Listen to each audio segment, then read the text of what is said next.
It's time for Twit This Week in Tech. We have a really, I love these guys. Great panel for you. Ashley Esquetha joins us, longtime CNET person. She's got some new projects she'll tell you about. From TechCrunch, the great Alex Wilhelm. Of course, with those two, we're going to talk about gaming. Diablo 4 is on the horizon. We'll also talk about Reddit. Is it the end of the line for everybody's favorite social network?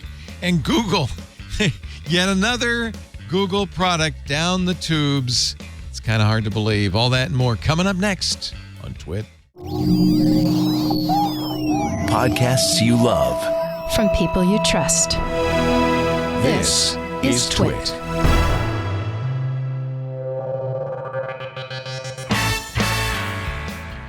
This is Twit, This Week in Tech, episode 932, recorded Sunday, June 18th, 2023. There's always a cow level. This Week in Tech is brought to you by Duo. Duo protects against breaches with a leading access management suite, providing strong, multi-layered defenses to only allow legitimate users in.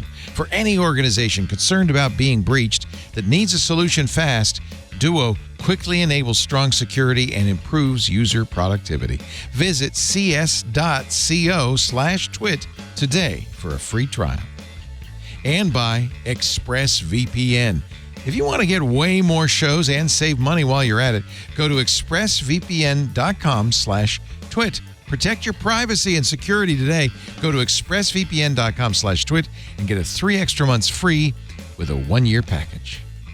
And by Mint Mobile. Inflation is everywhere, whether it's gas, utilities, or your favorite streaming services.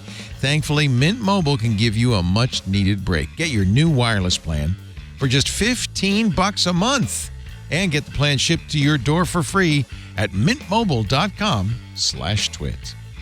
And by Grammarly Go. You'll be amazed at what you can do with Grammarly Go. Go to grammarly.com/go to download and learn more about Grammarly Go.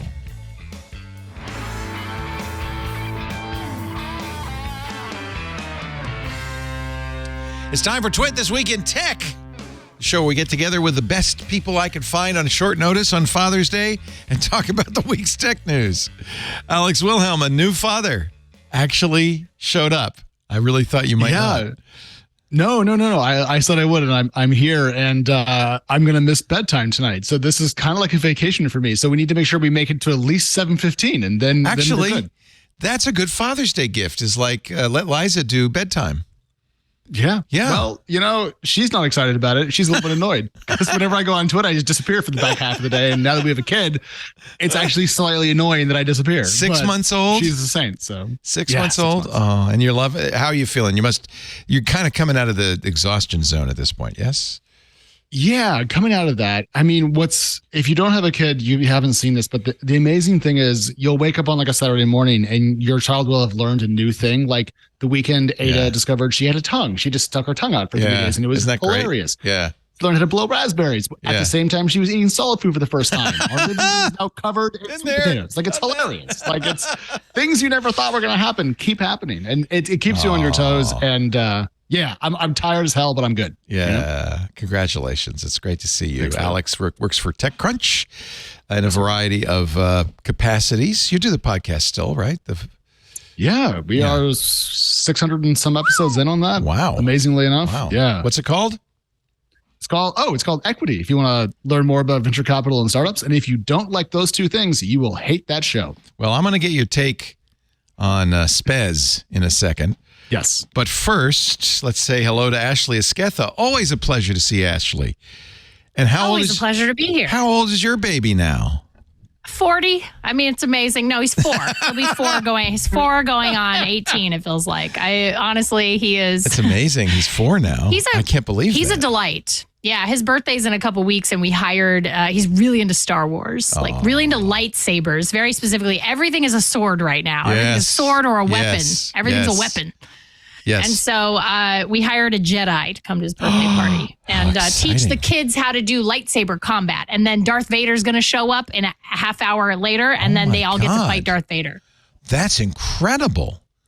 Birthdays I'll be waiting for my Mom of the Year award. Yeah, I'm waiting for that. So that'll my be mom really gave nice me in a December. stick for birthday. That was it. It's a sword. Congratulations. You got a sword for your birthday. I jumped off a wall, landed on it, broke into 3 pieces. That was the end of that. Then you had 3 swords. Ashley's been busy, though. Since you left CNET, you wrote a book coming out I did. soon, right?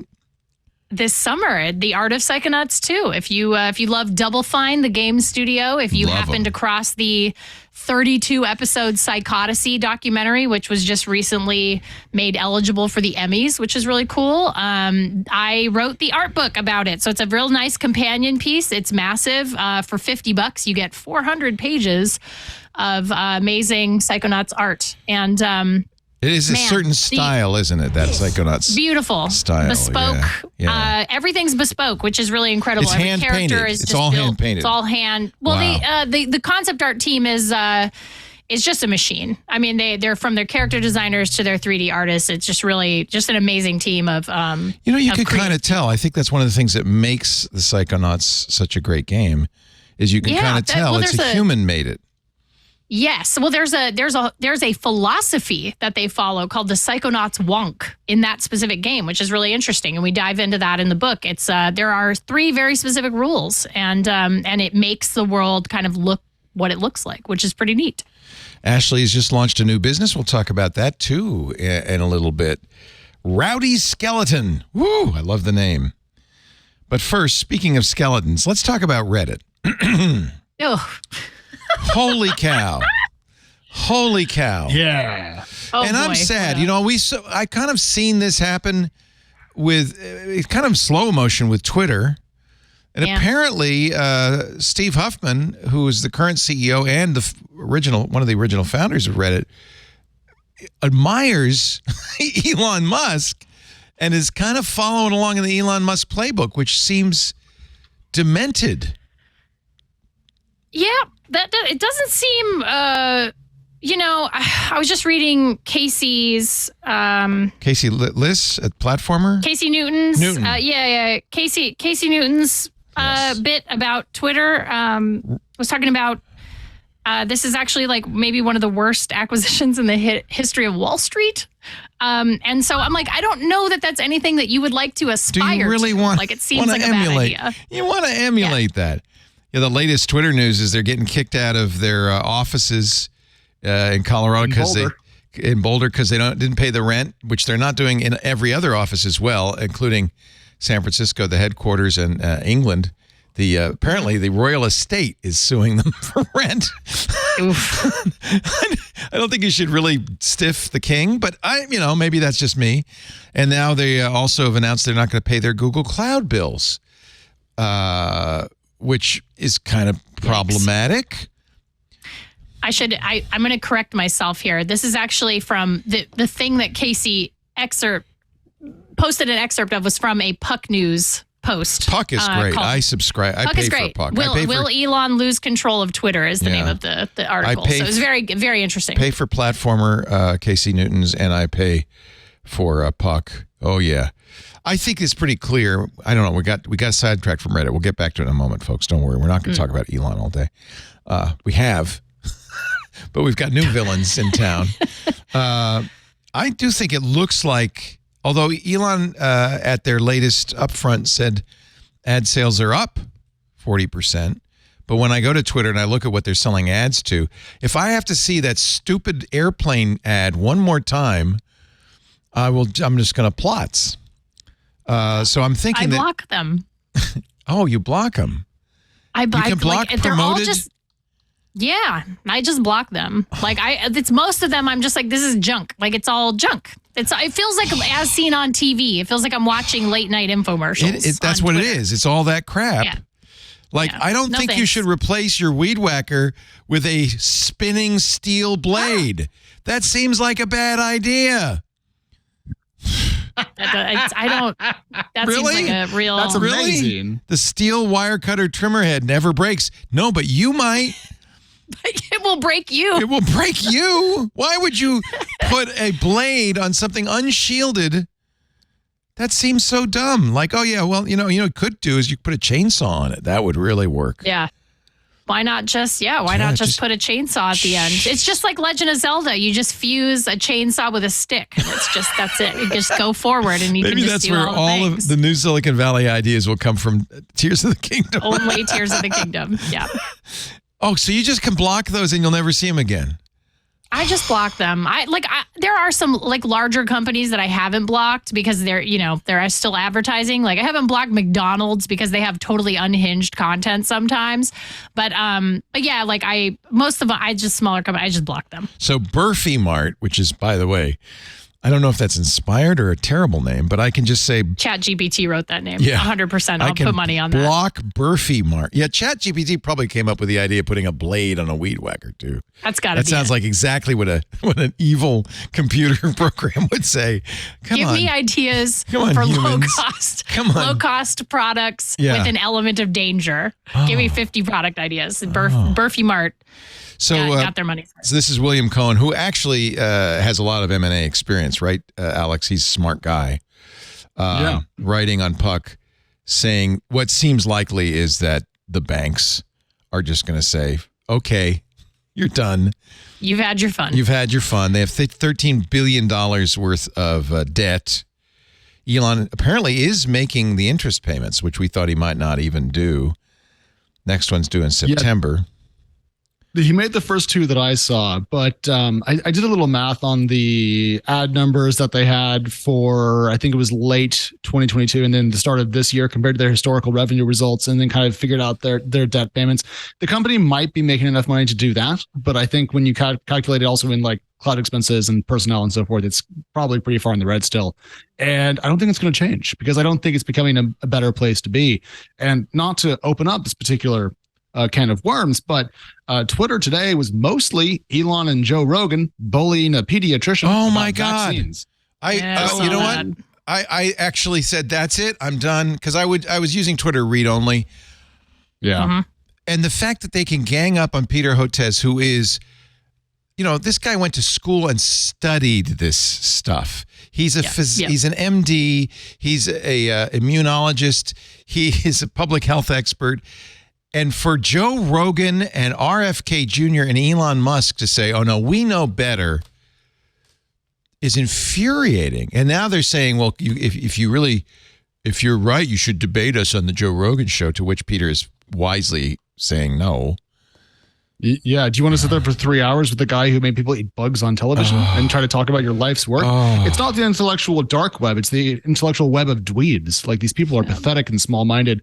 And what's bad here isn't just that they apparently now just are the only personalities on Twitter that matter in terms of reach, but also they're going to get people killed. And I'm not in favor of disinformation that leads to point. Salubrious health outcomes. It's fine if Balaji wants to bet $1 million that Bitcoin's going to get to $1 million in 3 months. Yeah. A bet which he lost. I hope somebody collected on that. But when you're talking about public health, this is not a play. And the problem is a lot of people, I think, see this and believe it. They don't. Oh, 100%. They take what Rogan says as gospel. This is like even though, he'll say like, wow, I didn't know that. Hey, look that up on Google. And it's like, oh God, like, no. But yeah, I mean, I think for me, it can boil it down to what Mark Twain has said famously, which is never argue with a fool. They'll simply bring you down to their level and then beat you with experience. So it's just, you can't argue with, people who come, prepared with bad faith arguments, and, they sort of like, there's no changing minds there. And I think that it's just like, we just want you to come on and then crow to people that we owned you. Like, it's about winning. It's not about actual debate. It's the Ben Shapiro method of debate, which is just try to just talk over people and then claim that you won. I like that Mark Twain quote, though. I'm more familiar with the porcine version, which is don't wrestle with the pig because you'll both get dirty and the pig will enjoy it. Yes, which is a very similar kind of argument. Indeed. There. I think that was Lyndon Johnson actually said that. Thank you, Leo, for the historical reference. But I want to go back to the Reddit Elon point that got us here, because I think that when people are discussing in a business context the desire to emulate Elon, what they mean more than how Elon has particularly run Twitter's ad business per se is more that run a much smaller company, that's much leaner, and with much less, I would say, employee say in how things are done. I don't think that Elon Musk is part of the pro-union caucus, in other words. And so if you can work your employees more and get more out of them for a less kind of overall costly cost basis, well, then why not? And I think Spez is trying to get his company public. And I think he's struggling with let's that. Go through the history. A little desperate. Let's go through the backstory so we could talk about. By the way, because there's a lot happening with Reddit, like that has led us to this point of like literal Reddit blackouts in some of the largest communities. Yeah. Yeah. By the way, not LBJ, GBS. George Bernard Shaw. Neville wrestle with pigs. You both get dirty, and the pig likes it. Oh, that's. See, I was close, but yeah, right. Even better. Between Mark Twain, George Bernard Shaw, and Lyndon Baines Johnson. We got it covered. So it all started not so long ago. Reddit decided they wanted to go public. I'm sure you covered this, Alex, when it happened. But what are their prospects for an IPO? Good? What were their prospects? They filed privately. Okay. So I'm just pulling that up now. I forgot the date. December 16th, 2021. So they filed privately to go public, which they can do. But keep in mind what was going on in late 2021. It was the apex. It was the peak of the last asset and venture capital boom. So they filed probably with great aspirations to go public right before everything changed and went kind of to hell, frankly. So I think they're probably dealing with some impatient bankers and backers. They wanted to go public. I think you also argue that sorry, Leo. Don't you also argue that like this is sort of a very similar problem that a lot of tech companies had, which was they saw this, like Meta is a really good example of this, where they saw a huge boom in users during the time when everyone was staying home and locked down with nothing to do but be on the internet or use their Meta Quest, and decided that was going to be the new normal, and that they somehow convinced people, oh yeah, these are our new normal numbers. They'll just always be this way. I mean, a great example of that was Roblox. Yeah. Right. I mean, Roblox was doing a simply insanely amazing business at the time. Coinbase was very similar. Money was just raining down from the sky. Incredible profits. These companies looked, bulletproof and, generation making sources of wealth. But things changed. And so Reddit, I think, is dealing with, yes, a change in the valuations climate. And also, as everyone in the podcast world knows, Leo, a decline in overall ad spend. And so it's a tougher market for them. And I think where you're going next is how they reacted to that. Well, let me ask first, have they ever had a profit? It's hard to say. I don't probably think so, because they sold back in the day for not that much money, and then they got other forms of investment. They were acquired by Condé Nast. Condé spun it off as a standalone, although they still hold the majority of shares. Filed for the private IPO a couple of years ago, but didn't do anything about it. And they were apparently, according to the information, planning this IPO. This is from a story on Valentine's Day, so a few months ago, in the second half. We are in the second half, by the way, or we will soon be in the second half. Hard to be due to a good IPO. Is it hard? Alex, you're an expert. Can you do an IPO if you've never turned a profit? So you can. It depends a little bit on how your business is set up. A lot of software companies, for example, will go public when they're growing pretty quickly, but still consuming cash. And then people expect their growth rate to slow down over time and then to become more profitable, a bit like Salesforce or Microsoft or whatever. The issue that Reddit has is that it's a social media company, kind of. And so its comps are not Salesforce or Atlassian. They're Meta or Snap or Pinterest. And those companies tend to trade at lower multiples. And so I think there's probably less market willingness to allow them to go public if they're unprofitable, or more importantly, if they're still consuming a lot of cash. Because you can be cash flow positive and still unprofitable under GAAP terms. And I know that's too deep, but the point is profit's a little squishy. And so I don't think we know offhand how well Reddit's doing on that metric, but because they haven't gone public yet, Leo, I presume the answer is not so well. Well, and that's probably why they filed in 2021, but still never went public, because they were waiting for something to get better, market conditions, the market itself, or perhaps their own profitability. As far as I know, they've never had a turn to profit. So they have raised hundreds of millions of dollars, right? Last round of funding was a $10 billion valuation in 2021. That might encourage you. We're worth $10 billion. That seems so high. Reddit, I don't know. It was reportedly hoping for a $15 billion valuation on the market. They were on the precipice, according to the information, of going public last year, but then hit pause. Meanwhile, Fidelity, who has, by the way, valued Twitter at $13 billion, interesting number. Fidelity valued Reddit at $6.6 billion. So there is some gap between what Reddit thinks it's worth and what everybody else might think it's worth. In any event, it was clear, I think probably at the highest levels of Reddit, we got to figure out a way to make more money. Right? If we're going to go. And how, what a great idea, Leo. Nothing wrong after that. Initially, their initial, so here's what they, I think, did. They look at the balance sheet. They say, well, we have this much revenue. You know, we have advertising. It wasn't a great advertising platform, but they have advertising. I pay for Reddit. There is a subscription system for Reddit. Mm-hmm. And then they're looking at their bandwidth bills. And they're saying, well, you know what's interesting? More than half of our bandwidth, I'm guessing a number, but I would guess more than half of our bandwidth isn't serving our webpage or our apps. It's serving third-party apps. That's costing us some large amount of money. We should monetize that. Oh, by the way, no third-party app has ads, so we're not monetizing the third-party apps at all. And so Steve Hoffman, who started Reddit with Alexis Ohanian and Aaron Schwartz a couple of months later, and it came back as CEO after Reddit had a very rocky up and down leadership problem. Ellen Pao, for instance, who left, furious, I'm sure, with the boys club. So Steve took it, said, it's my company. I started it. I know how to run it. I'm going to run it.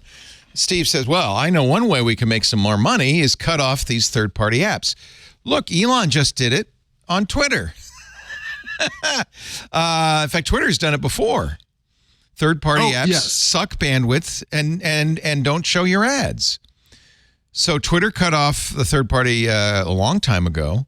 They slowly kind of came back. Elon cut it off in a very ugly fashion late last year when he just turned off the API and put a lot of companies in mortal danger. So I think what happened is Huffman said, we're not going to be evil like Twitter. We're going to let them know. Unfortunately, he gave them 1 month. And the API costs they proposed, I think, correct me if I'm wrong, were 24 cents per 1,000 hits. Per 1,000 calls. Yeah, I think that matches my calls, memory. yeah. It was a lot of money. That's a huge amount of money. The number one Reddit app, an app I use and love, because, by the way, we should also mention, Reddit does have iOS and Android apps. They're unusable. Yeah. They're awful. I did not know there were third-party iOS apps on Reddit or for Reddit, and so I've been using the official one, and oh my God. It's awful. It is not good. Yes. But Apollo, it's bad. written by a guy named Christian Seelig, is fantastic. And there's others. Reddit is fun. Riff on Android. I use Joey on Android for a long time. There's Narwhal. There is a fairly rich ecosystem of third-party apps. Christian Seelig, on a phone call, talking to them, they said 24 cents for 1,000 calls. He did some math. He said, that's going to cost me $20 million a year. To which they said, yeah, and? So? Better put some ads on there. Better do something. Yeah. What Spez is Steve Huffman's handle on Twitter. What he said was, well, just charge your users for that. You know, $5 a user, you're going to be great. It's more complicated than that. He's got grandfathered users because of fees from Apple, for instance, which takes 30%, and the credit cards. Mm-hmm. It would not be $5. It wouldn't be. It would. He would actually. He said he was on Tech News Weekly this week on Thursday. He told Micah and Jason Howell, I would lose 10 cents a user if I charged $5 a month. So, and he reasonably says I can't charge more than $5 a month. So he says I'm out of business end of the month. Now I'm sure he's made a good living. Apollo was, I think, well funded. He had a lot of users, and I paid for it. A lot of people did. Riff also said, yeah, we're going to cut the cord end of the month. We can't pay this.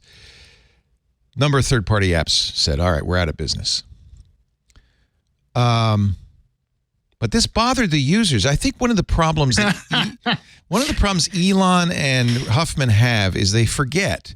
They think people go to Twitter because of the software.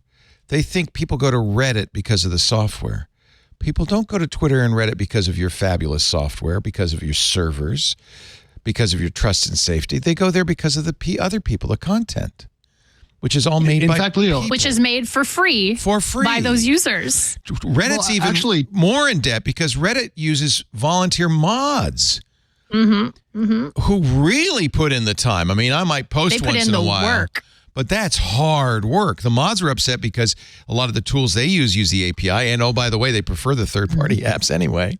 So the mods were upset. So they said, we're going to have a little boycott, June 12th through 15th. And about half the mods, half the subreddits, the channels on Reddit went dark. Right? It was a lot. To which Steve Huffman goes on a very ill-advised publicity tour, gives interviews to The Verge, NPR, NBC, and says the moderators are landed gentry. They are the problem. We're going to make it possible for the users to vote the mods out, and we're going to force these communities to reopen. And that really pissed people off. Yeah. My favorite one is r/Pix, which decided. So iPhone, for instance, went dark forever. They said move to Discord. We're gonna have a Discord channel. r/Pix decided we're only gonna post pictures. It's a place where you'd post your pictures. We're only gonna post pictures of John Oliver from now on, and it's all John Oliver all the time. Nothing else. What a great protest. By the way. Yeah. You're using up the servers, the bandwidth, using up server bandwidth to put John Oliver on your subreddit. Very good.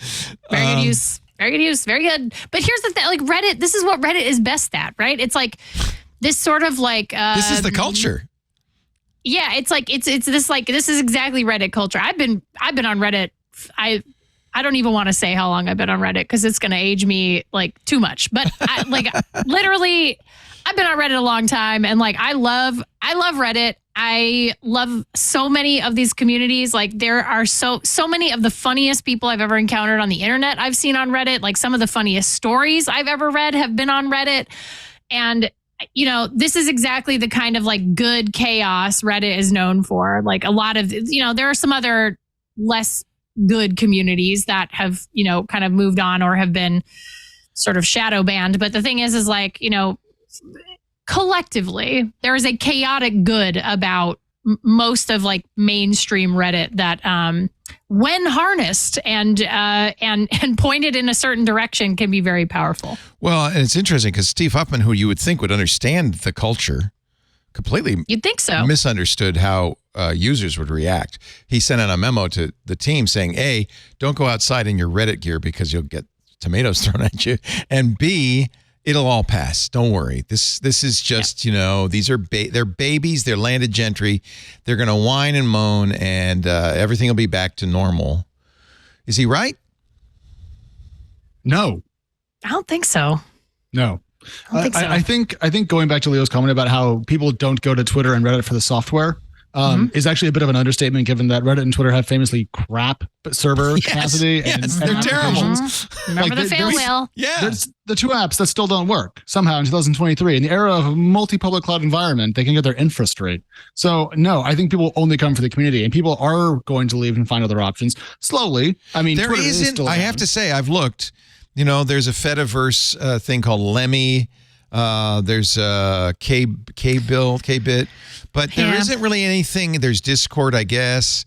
There's nothing like Reddit. Discord's hard because it's like it's not easily browsable, right? It's like you have to know what you want. Like when I go and I want to join a community like Club Twit, like I know what I'm looking for and that's what I join. But it's like on Reddit, you can just surf Reddit and find a community that you didn't know existed. It's like maybe you don't go to maybe you never would have found a community had you not just seen a post surface, a really hot post surface on Reddit. And then you find like this really great community like Restoration. Restoration is like one of my favorite Reddit communities. Like I love seeing people restore photos. I find it terribly fascinating. And I would have never found that had it not just popped up on my feed one day because one of the posts was really blowing up. And so I went in there and I'm like, oh my God, I love this subreddit. I'm going to hang out in here. Yes. And so I, joined the subreddit. So the discoverability factor, I think, is really a key thing that makes Reddit different from any of its potential competitors, like a Discord. I think Discord in particular would be the one that would come to mind first. But don't Twitter have the advantage that if you want to know what the zeitgeist is of the internet, you can go there and you can quickly get a handle on what people are talking about, what people care about. Yeah. And so for me, it's hugely, they're both very, very valuable. Furthermore, Reddit is valuable for a lot of people who, instead of searching Google, they will add site:reddit.com on their Google searches because they get much more useful information. Better results, results all the time. Google's going to suffer from this. We should also point out, and perhaps this is what got Huffman and the board upset, is that OpenAI was, in all probability, trained on the entirety of Reddit. They know exactly how much OpenAI sucked from Reddit, and it probably was a huge amount. And they're looking at OpenAI's valuation, and then seeing Fidelity cut their valuation by half might have pissed them off. Alex, you don't think it's going to survive this? Well, I think I was actually going to bring up the AI point, so I'm glad you did. I really do think that we need to figure out some way to receive compensation for work that is ingested into AI products that is then sold to other people. Like, that just seems very reasonable to me. The reason why I don't worry as much about discoverability or the other issues that are very clear when we talk about why Twitter and Reddit are still around is because I don't think there's going to be a one-to-one replacement for them. Right away. But I do think there's a slow poison effect to this, Leo. Like, whenever I'm on Twitter now, I feel like I'm helping Elon make his interest payments. Yeah. And now when I'm on Reddit, I feel like I'm helping somebody who tried to union bust unpaid mods. And so it just takes away some of the spark and joy for me. And that means I'm probably going to use it less and less over time. Slow poison. So I think it's are Reddit's best days ahead of it. I think you'd be hard pressed to find someone who said, yeah, this is the right direction to go in. And I think it's going to take a couple of years to play out, but I wouldn't be surprised if we're past peak Reddit now. There's also poison's a good word because it isn't going to go away any more than Twitter went away. But if half the subreddits that I follow went away, I could still go to Reddit and get some of what I got, but maybe I wouldn't even notice, but there's going to be some thinning of the quality. Plus, the people who are going to stick around who are insensitive to what's happening, maybe not the people I want to follow. You talked about Reddit's culture, Ashley. There was a very quirky, unique culture, and I have to think a lot of the people who contribute to that will leave if they haven't already left.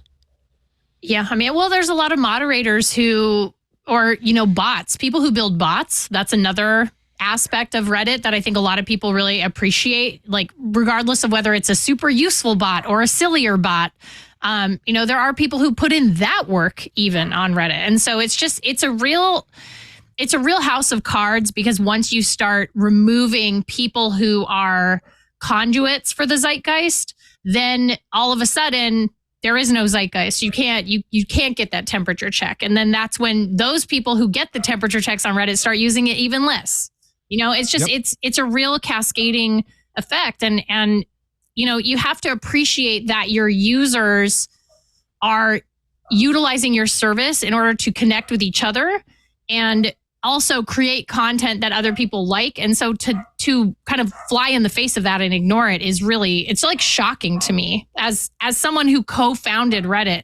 Like you said, Leo, like, it's shocking to me that Spez is so defiant in this. But I think this speaks to that like overall problem. And sorry, my dog's barking at a squirrel outside, if anyone can hear it. Squirrel! He's just going absolutely bananas right now. The sun came out for a day and he's like, I've had it with any living creature in this yard. But I think it really speaks to this kind of growth at all costs forever. That's just unsustainable. It's just an unsustainable business model. This like, we must have year over year growth every year in perpetuity. Like, it's just not a thing that's realistic. And to be able to sit there and call your moderators who work for free, you're calling them landed gentry. I mean, it's just absolutely so tone deaf. It's just so dramatic. First of all, like, stop it. Like, stop. Sit down. Yeah. I want to say in the Verge interview that Spez did, he discussed how if Google had third-party apps when it went public and people could kind of get Google's results in their app but didn't charge for it and use Google's API to kind of suck their search results out, would Google have allowed that? So why should Reddit? And initially I kind of sat back and was like, oh, okay, that's an interesting argument. But then I realized that the work that makes Reddit great, the company doesn't do, whereas the search results that made Google special when it did go public were actually the company's work. And so to me, there's just a misunderstanding of where the value comes from this company. And I think that that's leading to some poor choices. And this may end up driving enough near-term revenue to go public. And Spez will get feted for that and patted on the shoulder and given his block of money. And fine, capitalism. But, as someone who's been on Reddit now for 14 years, according to my profile I just pulled up, and as a charter member of what was then called Reddit Gold, I'm disappointed that the site that I spend so much time on is apparently forgetting who it is and who made it worth what it may be worth to the market sometime. It's a bummer. But also, Reddit's been around for a long time. Maybe it had to go the way of Facebook at some point, right? All ad-based properties eventually decay to the point in which they commit suicide. Google search is a good example. It's the, as Cory Doctorow called it, the enshittification of the internet. It's what happens. Corey's been doing a lot of great writing lately. We should give him 5 points for that because he's been really just he's been crushing it. Blunt shotgun to the zeitgeist. I think he's been doing it. I've really appreciated it. He's the right person for the right time. The right time. I think him, Casey Newton. Like I'm really enjoying Casey's work as well. Like I think, and also like I'm really enjoying Kara Swisher just not giving an F about anything ever. She never did. Like seeing her on, she never did. She never did. But even more so now, like she just it's like every minute of every day she becomes more powerful, and it's just really, that's like an exciting thing for me to see on twitter.com. That's like one of the, she is a conduit for the zeitgeist, and I love seeing her takes for that reason. But if you're on the other side of Kara, though, it's tough. Like, don't ever be on the other side of Kara. That's my best advice. Hear me out, Ashley. But I think I've met Kara like probably 4 or 5 times. Back when I was much more on like the tech circuit, if you will. Mm-hmm. And like every time we met, she looked at me, I put her sunglasses, was like, "Who are you?" And I'm like, "We've met 4 times." And so she somehow makes you feel about 2 inches tall. She is a formidable human being. Yes. I'm scared of her. Like fully admitted, I'm scared of her, but like in a good way. Like I see her on Twitter and I'm like, I would never want to be in your crosshairs, but also like keep on keeping on. The point about like what Corey is doing and what Casey are doing to me actually hits me kind of in the heart, because I feel like they are writing about and thinking about the most important things today in like the world of digital. And I feel like my professional niche is sufficiently far from the current like crosshairs that I'm almost like missing the moment based on what I do for a living. I kind of wish I had more. That's come on. FOMO is an absolute continuous thrum background radiation for anybody in our business. Constantly. Yeah. I have JOMO now. I have joy of missing out. I'm glad I'm not. I don't. I know. I mean, look, I was reading that poetry earlier for Father's Day. I can't read it on the air because it's profane, by Philip Larkin. And I'm thinking, how did I not become a poet? I know why.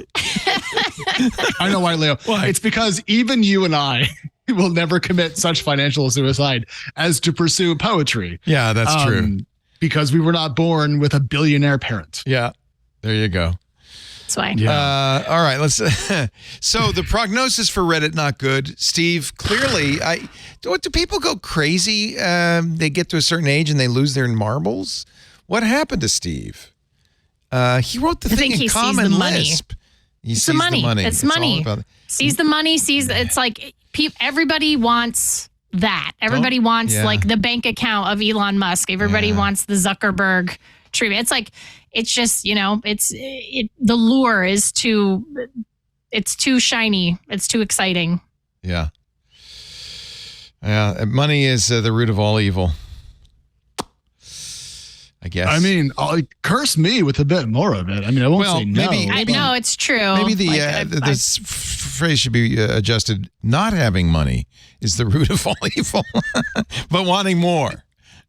The only thing worse than having too much money is not having enough, I think is the way that I would put that. That's good. George Bernard Shaw, ladies and gentlemen. Like that. George Bernard Wilhelm. AKA LBJ, AKA Mark Twain. Yeah, totally. We're just going through history today on the show. Yeah. All I know is the rich are not like you and me. Let us take a break. Ashley Esquetha is here. Great to have you, Ashley. We'll talk about Rowdy Skeleton, your new enterprise, in just a little bit. Alex Wilhelm also here from TechCrunch, the equity podcast. And, of course, he writes for TechCrunch. And I read you religiously because that's the only way I can figure out what the hell's going on in the finance world. It's crazy time. It's crazy time. Our show today, I should mention our fine sponsor, brought to you by, it is crazy time out there, so you need Cisco Duo. Duo protects against breaches with a leading access management suite. Man, nowadays, breach is such a problem. Just had a caller on the Ask the Tech Guy show earlier today who said, oh, yeah, on Thursday, the Louisiana Department of Motor Vehicles announced that almost everybody in Louisiana's information has been stolen by a breach. Like everything, gone.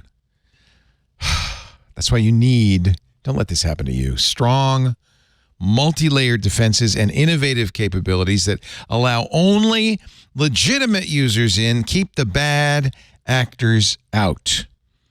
And if suddenly you get the urge, suddenly you say, you wake up and say, oh, we got to do this now.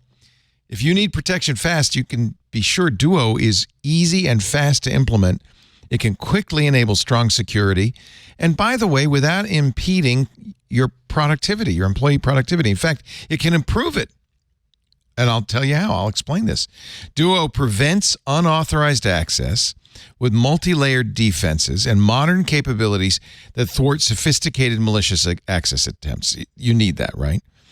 And even better, because Cisco and Duo are constantly monitoring the threat landscape, it will automatically increase authentication requirements in real time as the risk rises. Now, how does this help high productivity? Because it only requires authentication when needed.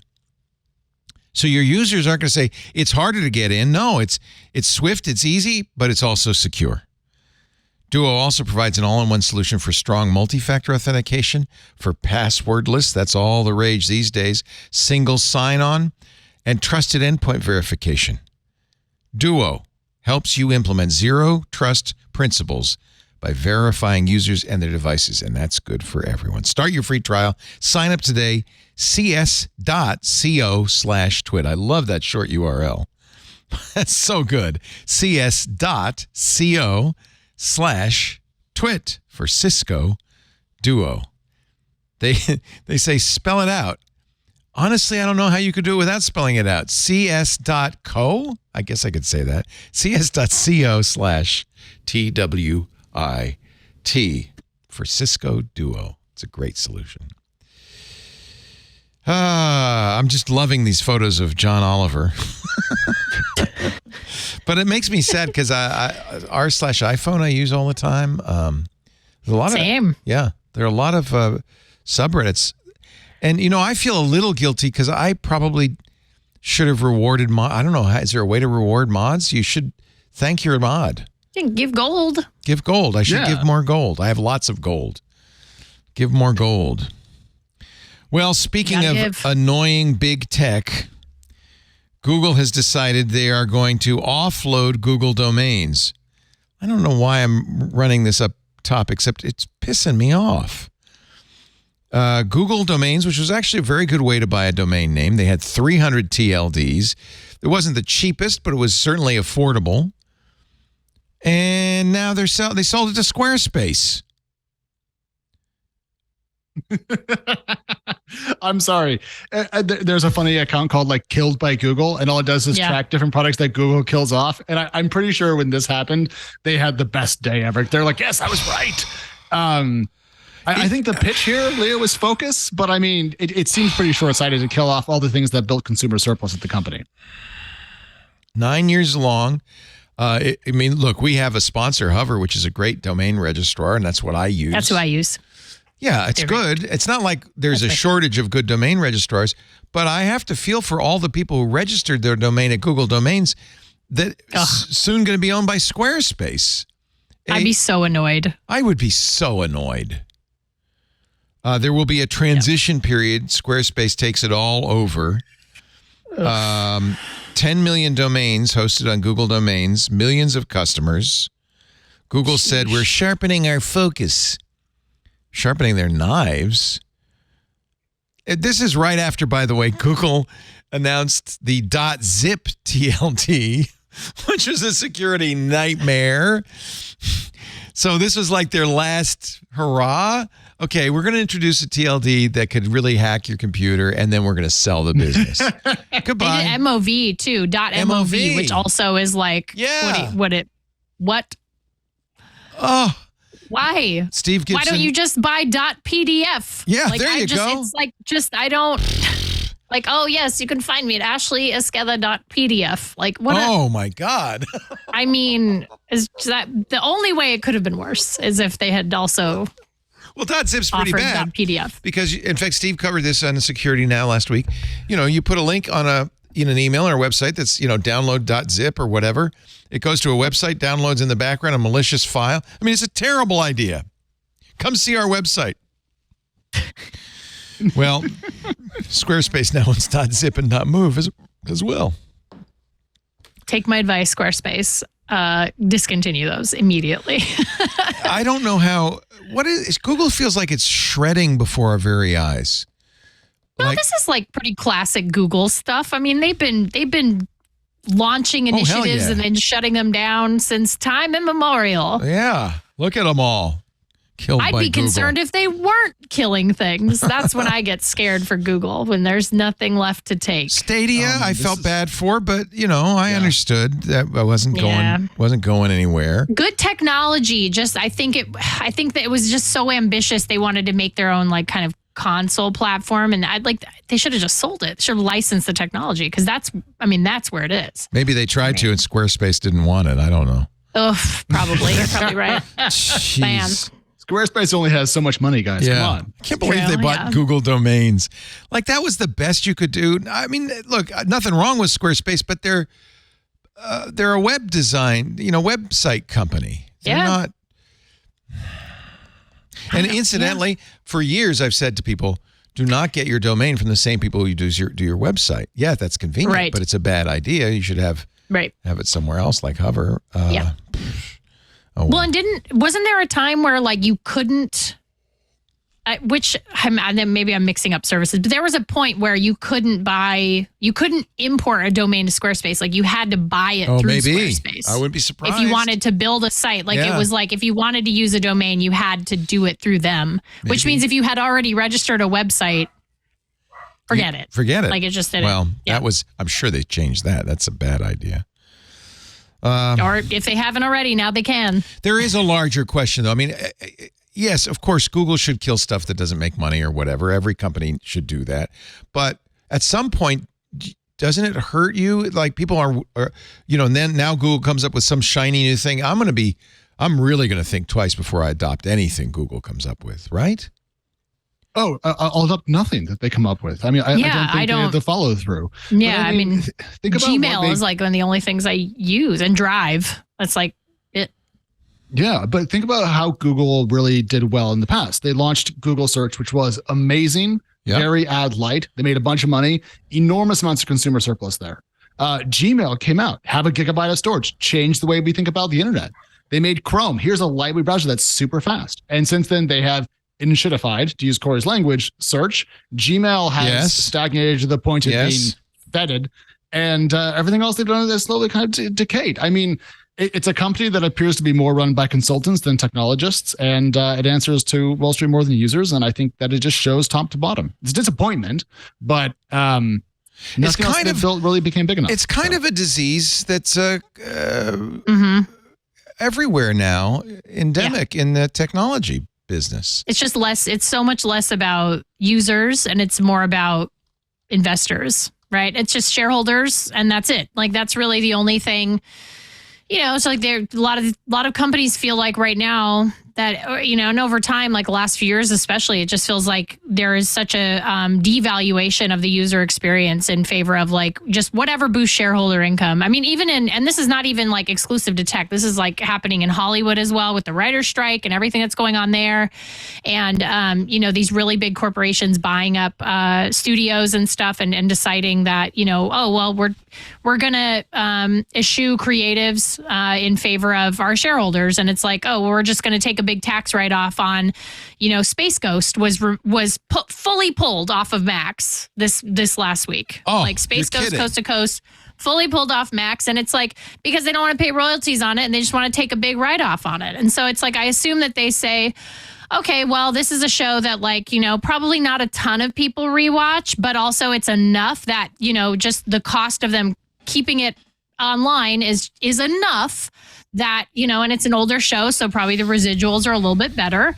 And so it's like, to keep that, you know, in place, it's like it didn't make sense for shareholders, but not for people who are using this service. So that is a real bummer, and it's just really prevalent right now. It does feel like it's everywhere. Here's I think part of the reason why that's happening is because we're pretty far after the last technology generation shift. Yeah, right? that's Whenever right. there's a new platform or a new major method of building stuff, new stuff comes out, it really changes the game, makes a lot of money, and it hasn't been so finely optimized for net income that there's a lot of consumer surplus left. And then, you know, this far into the last cycle. Watch as OpenAI speed runs the enshittification cycle.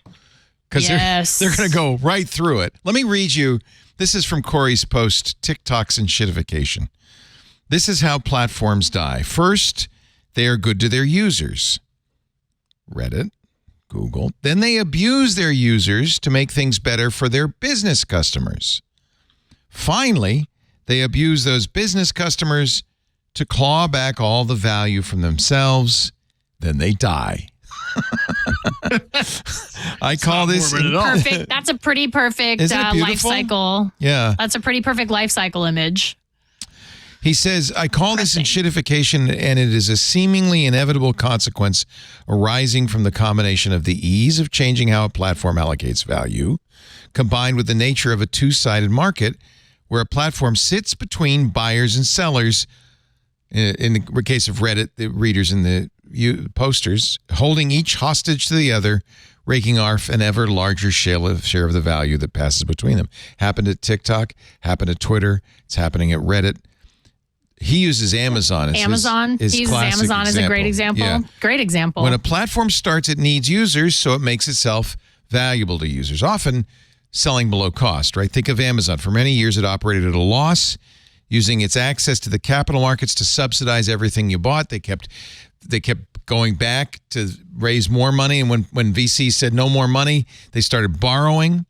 It sold goods below cost and shipped them below cost. It operated a clean and useful search. If you search for a product, Amazon tried its damnedest to put it at the top of the search results. That was a hell of a good deal for Amazon customers, Corey writes. Lots of us piled in, and lots of brick-and-mortar retailers withered and died, making it hard to go elsewhere. But then that tempted in lots of business customers, marketplace sellers who turned Amazon into the everything store it promised from the beginning. As these sellers piled in, Amazon shifted to subsidizing suppliers. Kindle and Audible creators got generous packages. Marketplace sellers reached huge audiences. Amazon took low commissions for them. Made it harder for shoppers to find anything anywhere except Amazon. But it also meant more sellers had to be on Amazon. That's when Amazon started to harvest the surplus from its business customers and send it to Amazon shareholders. Today, marketplace sellers are handing 45% of the sale price to Amazon in fees. 45%. The company's $31 billion advertising program, I put that in scare quotes, is really a payola scheme that pits sellers against each other. Surpluses are first directed to users, then once they're locked in, surpluses go to suppliers. Then once they're locked in, the surplus is handed to shareholders, and the platform becomes a useless pile of poop. Yeah. It's effectively the dentist system from It's Always Sunny, but for apps. Tell me that, because I don't watch that show. Okay. So in It's Always Sunny, in the 5th season, there was this like very classic, famous episode called The Dentist. It's the dentist system. I will watch this. Okay. Introduces this introduces this thing called the Dennis system. And Dennis in It's Always Sunny, if you're not familiar with his character, is basically a sociopath and borderline psychopath. There's a subreddit about it, I'm sure. And so the Dennis system is his system to get women to sleep with him. And so he's like, the Dennis system is D, demonstrate value, E, engage physically, N, nurture dependence, N, neglect emotionally, then inspire hope, and then separate entirely. And it's like, every time I think about technology, I'm like, It's Always Sunny in Philadelphia literally inspired this somehow. Like, I don't know how it happened, but the Dennis system predicted our current situation. Oh my God. How it's many? The Dennis I've been using that system for years. I didn't even know there was a name. Yeah. Oh, it's the Dennis system. It's from 2009. This is an episode that aired a long time. It's such a funny. God, this show is so funny. But yeah, it's the Dennis system. They just what is it? It's still good. How is it still good? Yeah, it's still good. There are some still like they still manage to have at least one like absolute banger episode every season that is just like an instant classic. And I think 15 years they've been doing this. It's amazing. Long time. Yeah. And they've had how many seasons? 16 seasons. I mean, it's just, and it's a timeless show. That's the great thing about it. It's like, it's not, it's a timeless show. Because Max will kill it as soon as they're not making any money on it, right? Why do we have to call it Max? I can't. Where does that? FX ends up on Hulu, but isn't Hulu about to be sold? Hulu's gonna spin down now because Disney, right? Because Disney is like I think it's Comcast is selling its last. They held like 10%, and then they're finally letting that go. And then at that point, what Disney Plus and Hulu become the same, or? Yeah, they'll make one big app, and I'm sure. Because the thing is like, so it doesn't suit them to really have two separate apps like that, especially now that they've implemented parental controls and R-rated content on Disney Plus, which for a while they didn't. They were, separation of adults and kids content. But now they're like, well, now we have, some adult content. You have gates and, parental controls and stuff. So now we're just going to merge them. What would they call it? They should, since there's Max, they should call it Mini. Mini, like Minnie Mouse. Sure with Disney's the mini ears. Should have the ears and the Disney bow, Mini. like right there. Yeah. Mini. Disney Mini. You can either subscribe to Mini or Max. Which one? Get the one you like. This streaming thing is another example of insuredification, I think. It's a mess. It's a mess. I think also the studio system in general is like a very complicated and specific business model that often does not work with people who are traditionally used to making money in like in regular VC and like that startup space, like and Silicon Valley. And so now that all of these Silicon Valley technology executives are kind of like getting their hands into the studio system, it's kind of a mess. It's like lifting up a rug and finding like a disaster and being like, oh my God, this is really bad. How can we undo this? And it's not, I don't know that anybody's right in it, but it's just like, it definitely is like the studios have done it their way for a really long time. And there's a very specific way that their finances are structured. And this is like flies directly in the face. It's like in direct opposition with like how traditional like startups and corporations make money and report them on taxes and stuff. So that's why you're now just seeing all of these like tax write-offs, like stuff leaving services as a big tax write-off that'll never get seen again and stuff. It's because now they're having more traditional money and shareholder and, investors get involved in the studio system, and they're demanding that the returns be done quote unquote properly, which the studio system never really did it that way. I was reading, there's a new Indiana Jones movie. The last Indiana Jones.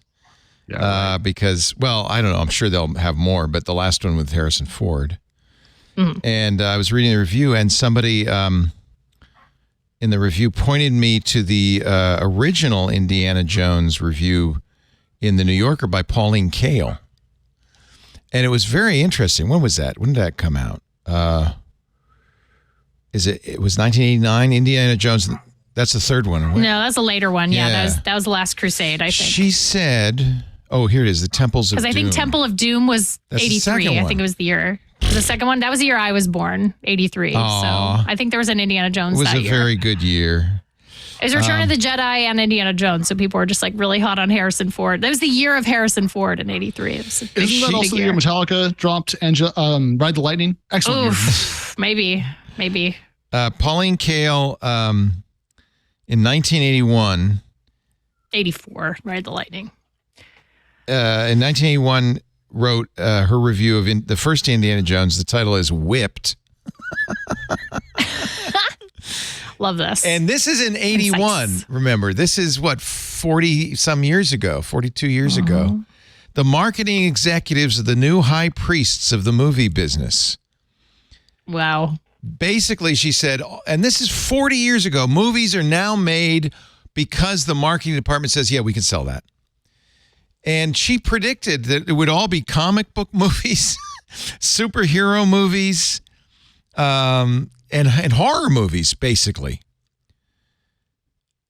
Comic strip pulp or slobby horror, she said, is the future of the movie business. She wasn't wrong. No. Also, do you know how excellent that headline was for that article? Do you know how poorly that would have done in SEO terms? What have we lost? Yeah, you because of couldn't. SEO? No, that's right. Yeah. You couldn't have a one-word review as clever as it is. No. I try this all the time. I try to make clever headlines, and then my team just deletes them and sends like, me over Alex, a couple of no. options that people will Well, have to and to find. prove this, I was searching for this review, and I came up with the later ones because they had better SEO. It took me a while to get to Whipped. Whipped. So this has been going on forever, right? I just don't understand the staying power of it. Like, she was right that it became essentially comic books turned into films, but like, didn't we all lose interest like 10 years ago? Like, there's a new Flash movie, and I know this because there's some controversy with one person on the cast. Well, also, it's supposed to be a horrible movie. Have you seen it? Really, Leo? The Flash, the 15th Flash movie isn't good? I'm blown away. I thought it was going to be the new frickin' Shakespeare. I thought this was going to break new ground in the American zeitgeist of what it means to be alive. Of course it's crap. It's the Flash. And you know how we So, know it's like- crap? Because Variety says the Flash disappoints with the $55 million debut.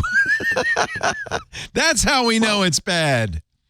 Couldn't market that one, I guess. If only somebody, a superhero, could go back in time, could use their superpowers, change history. Spin the world backwards, maybe. That might work.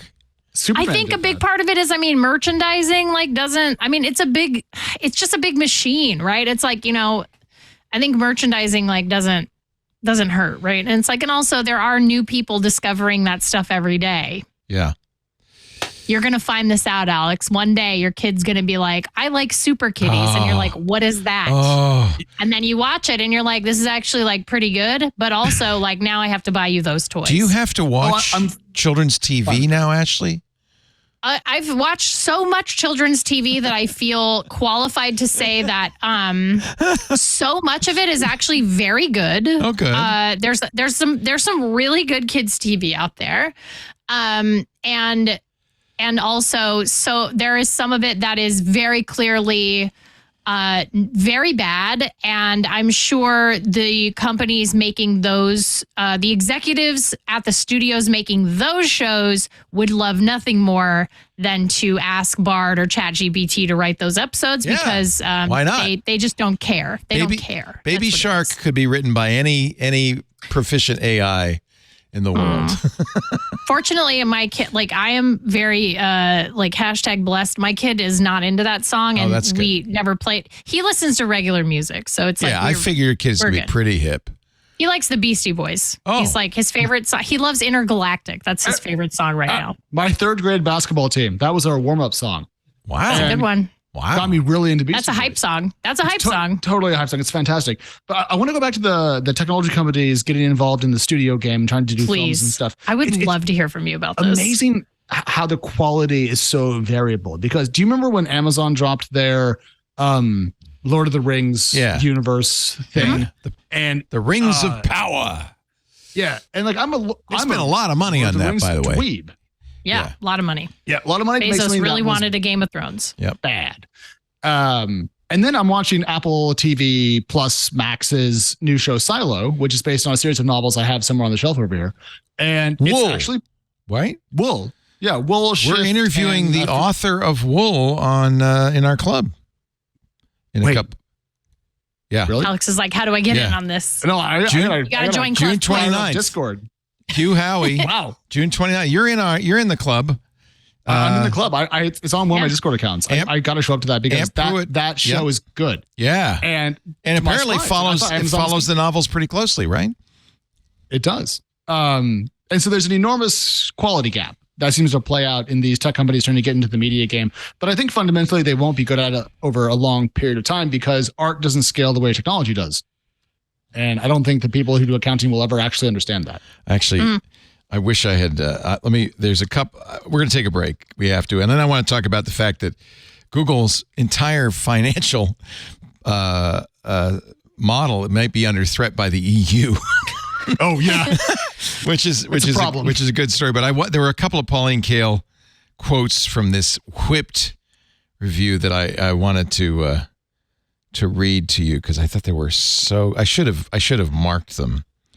One is, I think he said George Lucas. She said George Lucas is basically selling toys. That's really what his job is. Oh crud. Oh well. So there were some really awesome quotes in here. Anyway, are you going to go see the new Indiana Jones? And the worst name ever, The Dial of Death? Is it the Dial of Death or is it the Dial of Destiny? Dial of Destiny. It's a dial, is all I know. A dial. Yeah. I think I'd rather watch Nicolas Cage steal the Constitution again than watch another Indiana Jones movie that's literally spun up to try to do the nostalgia grift on my generation. I'll watch it. I love pulp, so I love a good pulp adventure, and I also really love Phoebe Waller-Bridge, so I'll totally watch it. Oh, she's working on the new Tomb Raider too, which Amazon also now is like got their hands on. Kale writes, "There's nothing at stake in Raiders. No revelation, no surge of feeling at the end. The thrills are fully consumed while you're seeing this movie, and it's totally over when it's over. It's a workout. You feel as if you'd been to the desert digs. At the end, your mind is blank." Yet you're parched, you're puffing hard, you want relief. Look, man, I really love chicken McNuggets. They are not healthy for me. Yeah. They're not healthy for me.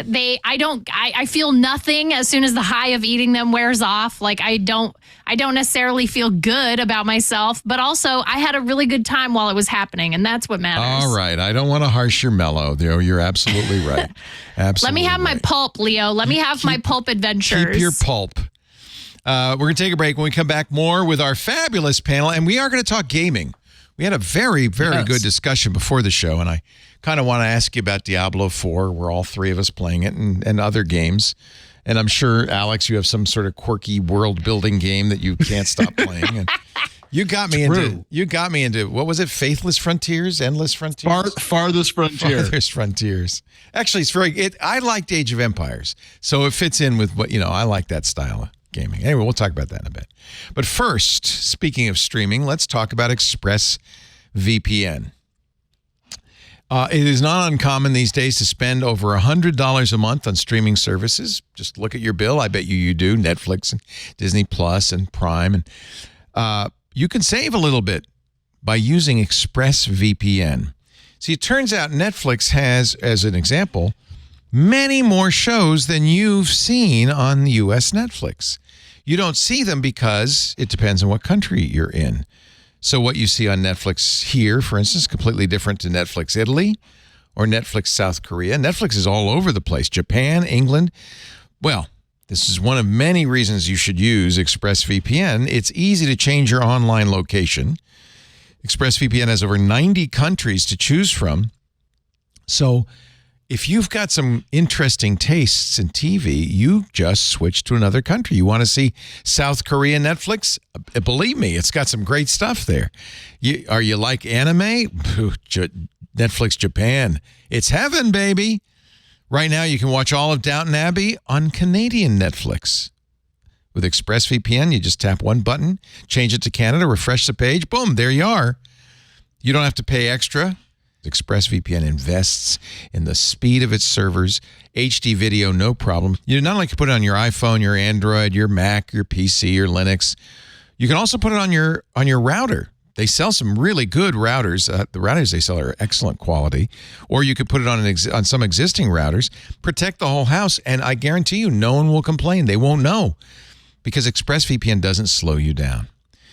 They're also great for privacy because when you emerge on the public internet, you don't emerge as yourself. You emerge with an ExpressVPN IP address. So people don't, you just don't have to worry about being tracked. You're not going to be. And of course, for security, ExpressVPN's the best. You can even get discounts on ExpressVPN. If you buy Netflix in Argentina, it's less. ExpressVPN, less than $7 a month for the best VPN service out there. Yes, your privacy is absolutely guaranteed at ExpressVPN. There was a great article on Bleeping Computer about how they run their servers. It was quite impressive. They go the extra mile. Yes, of course, they don't do any logging. They say that in their privacy policy. They're independently audited, so we know that's true. But listen to what they do to make sure that nothing will be preserved from your visit. They run a special custom Debian distro on all their servers that wipes the drive every time they reboot, every day. Wipes the drive. Nothing's left. Plus, when you spin up your ExpressVPN server, it's a technology they wrote called Trusted Server, runs in RAM sandboxed, can't write to the hard drive. The minute you close it, it disappears, and so does every trace of your visit. It's the little things like that that makes such a difference to me. It's why I use ExpressVPN. It's no-brainer if you want to get way more shows, save money, go to expressvpn.com/twit. And please use our special link so you get 3 extra months free with a 1-year package and so that they know you saw it here. expressvpn.com/twit. expressvpn.com/twit. It's the only VPN I recommend and use. expressvpn.com/twit. Google. I don't know if this is trouble for Google or not. The EU is getting more and more aggressive with American big tech companies. Now the EU says Google's online advertising practices violate antitrust laws. They filed new charges against Google. And remember, the EU can charge huge fines. I think it's up to 4% of global revenues. The case was brought by the European Commission. It's the 4th time Google's been charged with violating antitrust, and has in the past cost them significant amounts of money. They were accused of abusing a monopoly over their online technology back in January. Britain's antitrust, by the U.S. Department of Justice, Britain's antitrust authorities also been investigating their advertising practices. Most of Google's revenue, almost all of it, surprisingly, does not come from Google domains. It comes from... Wow, I'm shocked, Leo. Shocking. What? It comes from advertising. Margaret Vestager, the executive vice president of the European Commission, said Google is present at almost all levels of the so-called ad tech supply chain. Our preliminary concern is that Google may have used its market position to favor its own intermediation services. They both buy and sell. They have both sides of the transaction. Which is, I think that's probably kind of not okay. But it's how they do business. Alex, what's the remedy? Will Google have to sell off DoubleClick? So I pulled up the European Union statement on this, and I just found it to be really funny. It's about remedies, so hear me out.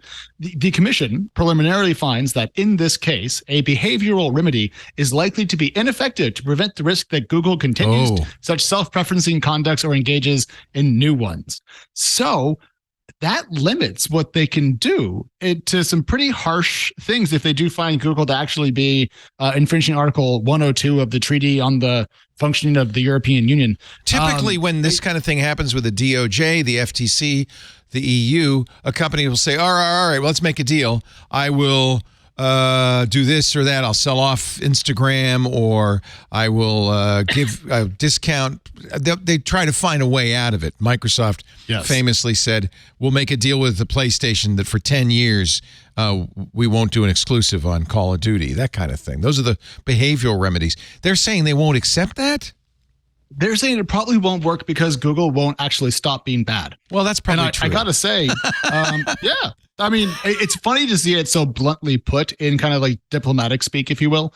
But I reread their complaints, and it seems a little bit cut and dry. It's kind of, I know Google has a different opinion about this, and a lot of people that I know work there, so I hope they're okay. But the EU is an enormous economic bloc and can throw around its weight, and Google cannot afford to not operate there because that would put an enormous chunk of the global GDP outside of its reach. So I don't know where this is going to go. Obviously, Google will fight this with an entire army of lawyers and lobbyists. So it's far from like guaranteed. But Leo, could we be working towards an environment in which Google gets forced to break up? I think is that what they're talking about? So I mean, I don't see another way around it. It takes a while. So Google has been fined billions of dollars by the EU, all of which currently being appealed. So they haven't paid a penny yet, including Android antitrust.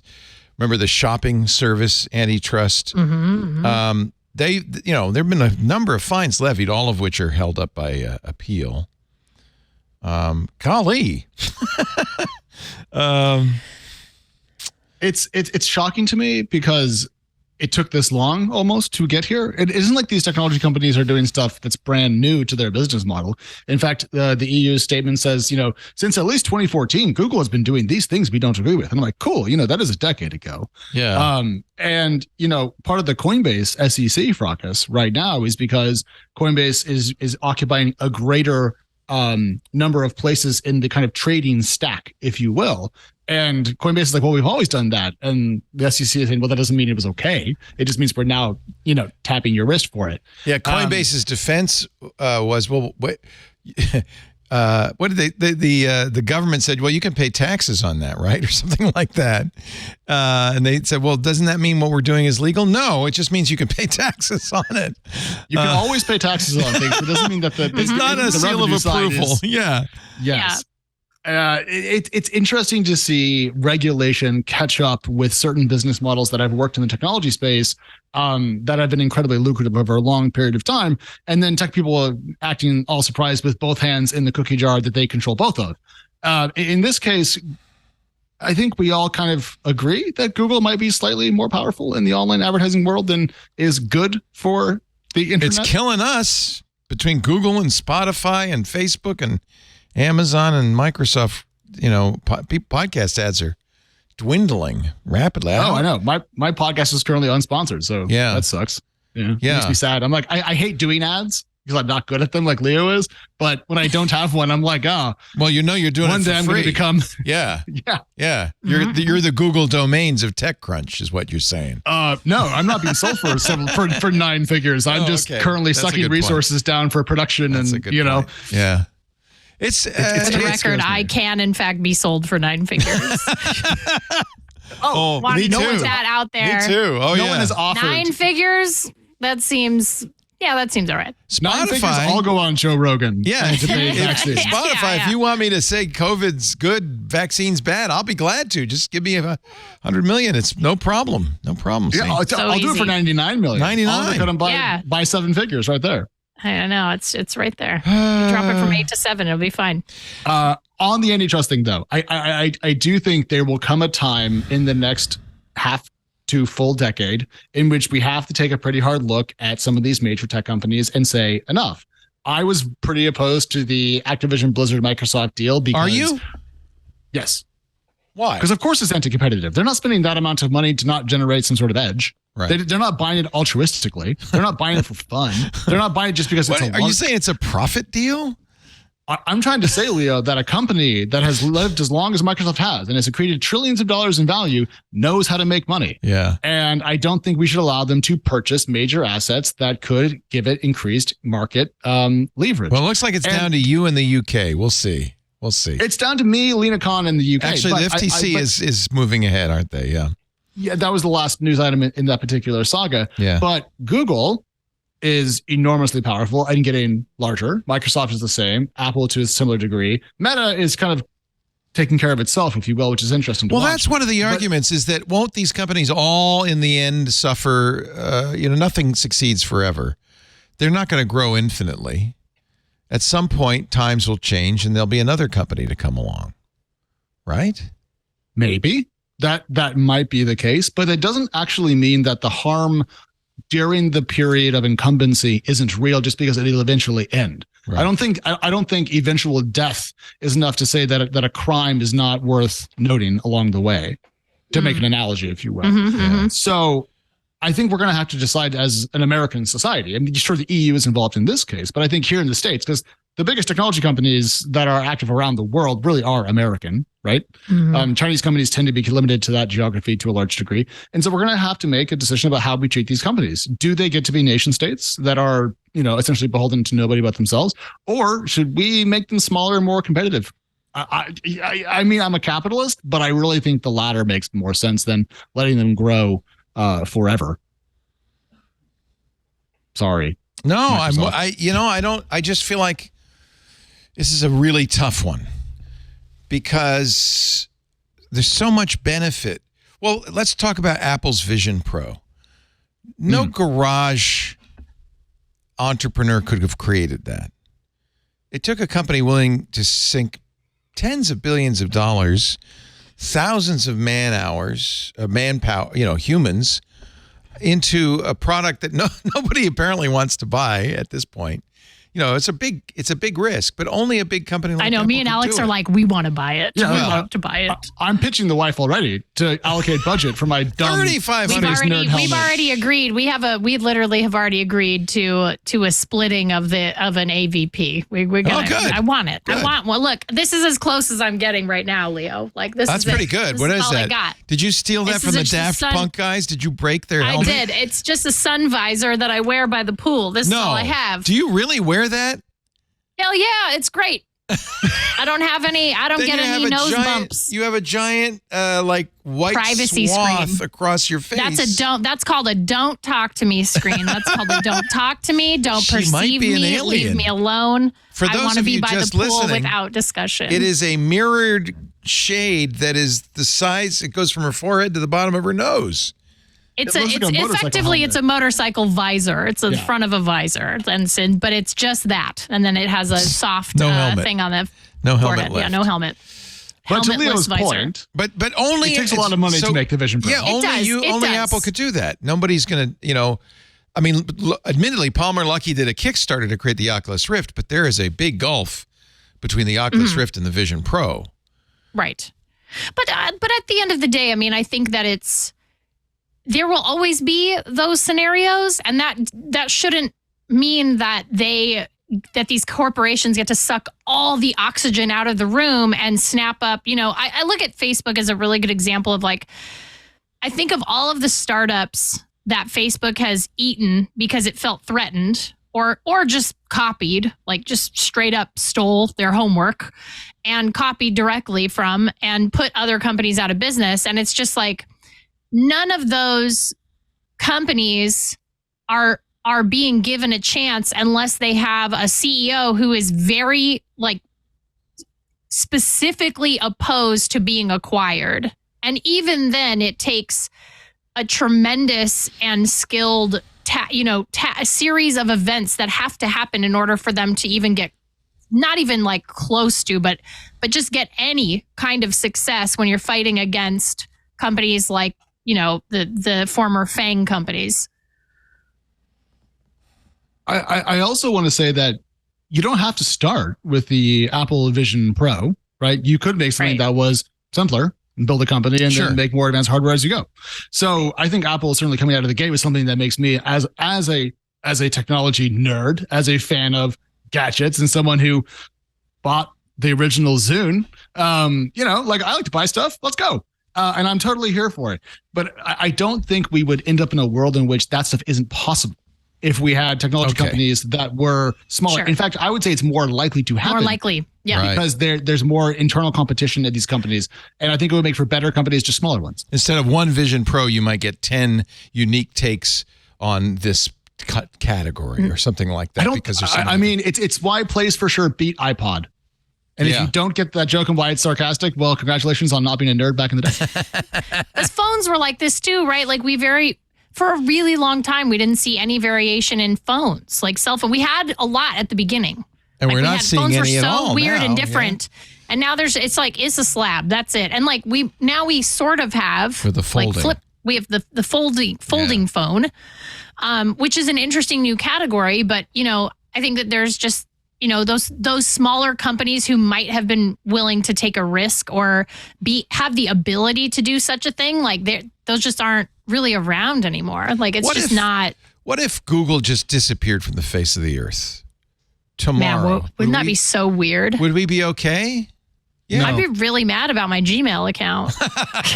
Well, the entire technology world runs on G Suite, right? Yeah. And then also Google Cloud is an enormous business now, and it powers a big chunk of the internet. It's kind of like if we deleted AWS, we would not be okay. If I lost the ability to have a terrible consumer shopping experience on Amazon, I would be fine. But I do worry about the infra that these companies run. What if that's I kind said of the point? What if I said, okay, in a week Google's going to disappear. Quick, move Gmail to whatever Outlook, move your cloud to Azure or AWS. If I gave you some time. But do those other competitors have the infrastructure to support a massive chunk of the internet to come to them in a week? Like, I don't know.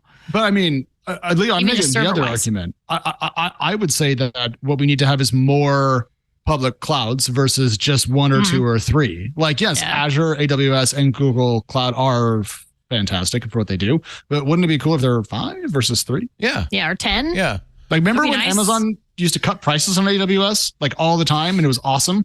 And then they got a bunch of competition, and then it became the sole driver of operating income at Amazon. So now they don't. In some ways, the solution to enshirtification is competition.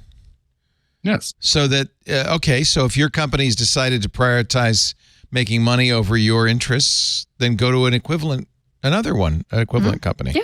You're not stuck. Exactly. But right now, we don't have that. You are stuck. There are a lot of places where there isn't an alternative. Right. And we're just trapped in these ecosystems where, like, Twitter is a really good example. I think a lot of people in my timeline wish there was an alternative that was, even half of what they used to get on Twitter. Like, they want out, but there is no real alternative. And it's very similar with a lot of older people who still use Facebook. There's it's just like, what's the alternative for them when they get so much of their life updates and group invites and, all of that stuff. Like, they get all that stuff from that ecosystem. And it's like, it's very hard to break people out of an ecosystem when they are so reliant on it, that it becomes a massive part of their, user experience when they pick up their phone. I think also just having 2 OSs for phones is not enough. And I think that tying one of them to the largest ad stack on the internet is not so great either. Yeah. Just my personal opinion. Yeah. So I think if we applied a bit of Corey to a bit of this world, it would be okay. But to be clear, we're not going to do this, right? It would require a shift in Congress and a shift in how we approach antitrust regulation and a change in the power between the American government and these companies. Currently, the only thing Microsoft's not allowed to do is buy the makers of StarCraft. They've already bought a lot of other stuff. So my argument here is certainly on the losing side. And I'm not trying to... StarCraft? That's the game you're going to focus on? Well, you know what I don't play is Call of Duty because I didn't drink a lot of Busch Light in college. So. I'm telling Paul Thurrott you said that. Actually, Paul doesn't like me already. Paul actually, believe it or not, just went through a withdrawal, 3-month withdrawal. He stopped playing Call of Duty to like. Oh, I thought you were going to say. Stop drinking Busch Light. Busch Light. Well, it might have gone along with the Busch Light. I don't know. Maybe I'll have to ask. Maybe they go hand in hand. The reason why I picked StarCraft is Blizzard to me is Warcraft 3 and StarCraft. No, you're right. And the other game that we talked about before the show. But StarCraft and StarCraft 2 will always have a special place in my heart. Yeah. And I will go down on that ship. So before we talk about any Blizzard Activision, so I have a duty to alert people that my husband works for Activision and my brother works at Blizzard. Wow. So, yeah. It's all in the family. Person ever. I cannot comment. I've talked about it on Twitter. So I don't. What does your husband do? I don't have any official comments. What does he do at Activision? Comments. Is he a designer? Is he a lawyer? What is No, he does logistics for all of their esports. So he does. Cool. He makes sure that all of basically, like, my husband is one of the linchpins that ensures all items, products, jerseys, computers, webcam, like literally all equipment gets to its destination and the events happen the way they're supposed to happen. So what's the prognosis for esports? Because I've thought for a long time that's the next big thing, and then all of a sudden it seems to be collapsing in on itself.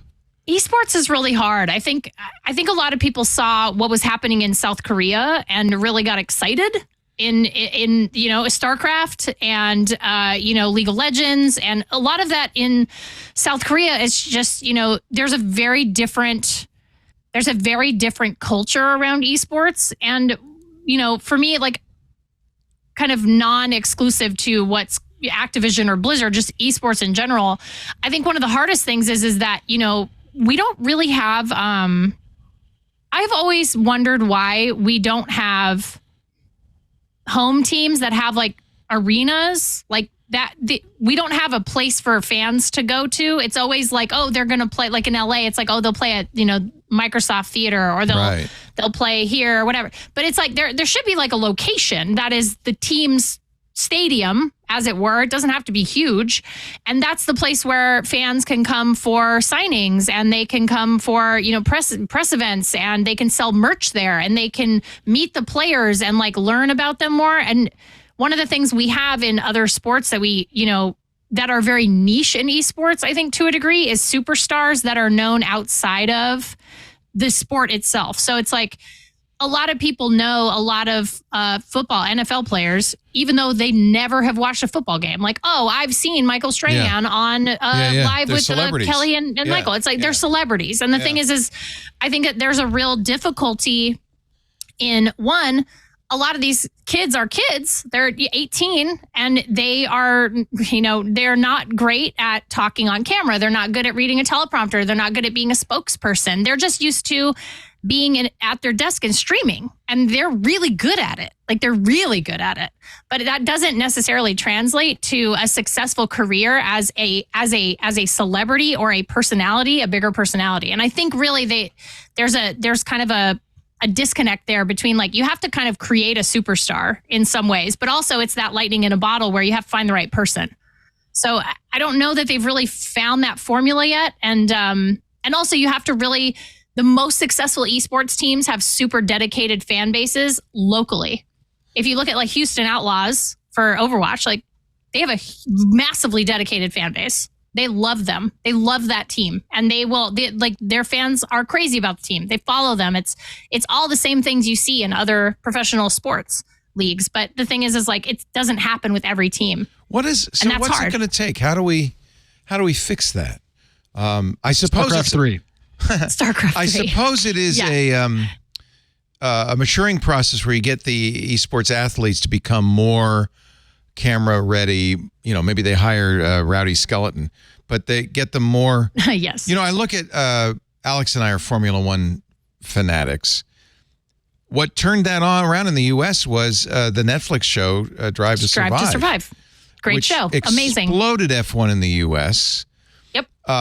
And I don't know if it's intentional or not, but F1 seems to choose its drivers not just for their ability to drive. Clearly, they've got to have that, but they're all damn fine-looking people with pretty good personas on camera, right? Right. Well, you pick the people who are interesting, right? It's the same model as Real Housewives. It literally is, which is like, you're following a group of people who are forced to interact with each other over a season, and there's an air of competitiveness to it. Do we need that? Do we need a reality show based on an esports team to? Hi, so this is Benito, by the way. Benito, Benito, get in here. I was an esports journalist for like 3 years, and I ran the Tell us, Benito. I ran all the esports coverage at GameSpot for a couple of years. So the problem with esports is the stigma attached to it in America. That's really it. They're nerdy. That's a big one too. That's when esports was, when I was covering it, esports was about to take off, was like starting to take off. I was trying to be like on the vanguard of that. And what I noticed is that people are really willing to drop a lot of money if there's only if there's a promise of a lot of money. And like, well, yeah. And that's exactly what happened in the esports business. People dropped a ton of money. Look at this guy, Disguised Toast, who created an esports team. He says, it cost me $1 million. It's a terrible business. Everyone's losing a lot of money. He created a team for Valorant Pro called DSG and lost just a ton of money. But it's like, who's talking about Valorant? Like, yeah, maybe that was a mistake. I genuinely have these questions. It's just like, I don't know anybody. I know people who play Valorant, and it's a perfectly fine game, but I don't know anybody who's like so hype about it that it's their entire personality. The way that I literally know people whose entire personality is a football team. Well, it's also a matter of like, time. Football's been around I'm enjoying for watching years. Alex because he doesn't realize that's true, he's Benito. muted his mic, so he hasn't been able to get a word edgewise on this whole thing, and he is champing at the bit. If I might use I have been a phrase from an older sport. sport. Yes. What's your thoughts, Alex? So, As a Dota 2 fan. No, actually not at all. I've said this before, I think on Twitter, but like when I was a child, I used to drive to my parents' office because they had faster internet so I could watch Korean language VODs of Brood War games that were uploaded to YouTube because there wasn't Twitch at that time. Right. So I am politely an esports OG in the sense that I've really cared about it for a long time. I think the problem was there was a period of rapid growth with things like the League of Legends pro scene, and then people got a little bit ahead of themselves on the revenue potential, put more money into it than it could sustain, and now we are dealing with a pretty standard business hangover. Is that true, Benito? Would you say that's I'd say that's fair? 100% accurate. Yeah. Like, Same as the pandemic. Yep. Same as companies saying this is the new normal, this is the new baseline, Right. and And now there went it wasn't at all. crash. It was just an Crash, anomaly, bang, boom. and yeah. people overinvested. And By the way, yeah, it was just overinflated. Historically, that seems to always happen. I think back to the railroad boom when we had when they finally built a cross-country railroad in the United States. All the railroads of that time went bankrupt. But what we got out of it was the infrastructure, so a whole new generation of railroads could emerge. And the same thing they say happened in the tech bust at the end of the last century. There was an overbuild of fiber because everybody was so bullish in the late 90s that .com was going to rule the world. There was the .com bust, but we still have all of that fiber. And so I think that's a normal business cycle. Alex, you kind of follow the business cycle. I think that's accurate, yeah? I think that's true in a lot of cases when we're talking about physical infrastructure. Like there was a canal building boom in Britain back in the day, right? The difference with esports though is it's pretty digital, and so there's less of an asset. There's no infrastructure at all. Yeah. Well, I mean, unless you're talking about arenas, doing physical things, but it's not quite the same substance. I think also it's too advertising driven a product right now, even though they did manage to bring in blue chip sponsors. Like if you watch League of Legends pro scene, you'll see Visa logos and other big names, and that's great. And shout out to them. But it's not going to be growing as much as people thought it might a couple of years ago. And so people are dealing with the pain of overinvestment. But at the same time, compared to what there was when I was 15, 14, like the modern esports scene is so incredible. So sure, it's not going to take over the NFL or the NHL the next couple of years, but there's still so much going on that someone who never thought this would happen because no one else cared when I was a kiddo, modern people that are fans have so much more. I'm just excited about that. So to me, I'm measuring from the bottom up, not from the top down on this. Think about Dungeons and Dragons, which for a very long time was considered incredibly uncool. The foundations were there. And then it just took a few big hits like Critical Role and Stranger Things and everything to bring it back to the zeitgeist and make it part of like popular culture and make it cool. And then all of a sudden, like that was the thing. So to me, it's a long game. I mean, and I also share my bona fides. I was a professional Unreal Tournament 2003 player back in like 04, I think 04. I was like signed with the Global Gaming League and I got to open for Jane's Addiction in Cleveland. So that was my claim. That's my esports claim to fame. I used to play esports before esports was esports. That's amazing. There is a video of you. I hope to God there is not. On stage at the concert. Leo, There must never. I have thought this was scrubbed from the internet. I didn't, because this was before you. This is pre-YouTube, so I hope there isn't. Oh my God, no. I was a Quake 3 person more than an Unreal Tournament person. Yes, I think we played with the Quake guys, because I remember Socrates specifically. Like I remember like a handful of guys that we hung out with all the time. Yeah, and then who was Fatality? Of course, was one of the Fatality. Really early kind of esports. Yeah, esports influencer / early adopter of esports scene. Like he was. Yeah. I think he was like probably the most famous esports person. Here is pre League of Legends. Pre like in the before time. Like in the early phases of esports. From Instagram, here is Ashley playing. There's Unreal me playing with in front of a crowd of a bajillion people. Jane's Addiction. And what type of computer is that? On a lime green. That's an Alienware. The lime green Alienware laptop. You love to see it. You love to see it. I have my lip gloss stuffed in my skirt right there because I didn't have pockets. Your denim mini. My denim's mini. That's early 2000s, wild time. And Lincoln Park is still blowing up. It's a good time to be alive. I like she's wearing a wrist towel on her wrist because you don't want sweat on the mouse. No. And no, that's a wrist guard. It was extremely humid. Yeah, it was a wrist guard, but also it was extremely humid in Cleveland. I will say Dave Navarro was really nice to us, and he was like very fascinated by esports. He was like asking us a lot of questions about it, which was super weird. I just want to say there's one more aspect to this that no one talks about. Benito, yes. These games are owned by companies. Nobody owns basketball. Nobody owns football. Nobody owns hockey. Very true. Yeah. Well, and look what happened to the Mario Tour. Yeah, you get people who were throwing up Smash tournaments got cut off by Nintendo. Nintendo cut off the Smash tours. Like the NBA isn't going to come in and stop somebody's basketball game. Yeah. Yeah. Here's the story from last November. Nintendo shuts down Smash World Tour without any warning. Organizers say they'll lose hundreds of thousands of dollars. They thought Nintendo was happy with this tour, and it was very good. They weren't using mods or anything. It was a very good ad for Smash Brothers, or whatever they call that game, Super Smash Brothers. But Nintendo decided, and this was there was a whole bunch of complicated stuff going on with this. It wasn't just Nintendo unilaterally deciding. There were competitors and so forth. Didn't end well. And so that's part of the problem too. I still feel like in my lifetime, this is going to happen. And I'm not going to live much longer. So it's going to happen it's coming soon. Leo, you pretend to be like 97 years old, but you're still not. Let me tell you something. You were talking about the railroads, and I was like, what were you, Leo? Like 5 or 6 when that happened? I nailed the golden spike myself. We played when Unreal Tournament came out on the set of the Screensavers back in 99 or something. Oh, man. We built the ultimate gaming great machine. Game. And we played it like crazy. We loved that game. It's a really fun game, Unreal Tournament. The rocket launcher was just so satisfying. And the flat cannon was also like a very satisfyingly designed weapon. But we would play the rocket launcher only level. And that was so much fun. Yeah. That's very fun. So much fun.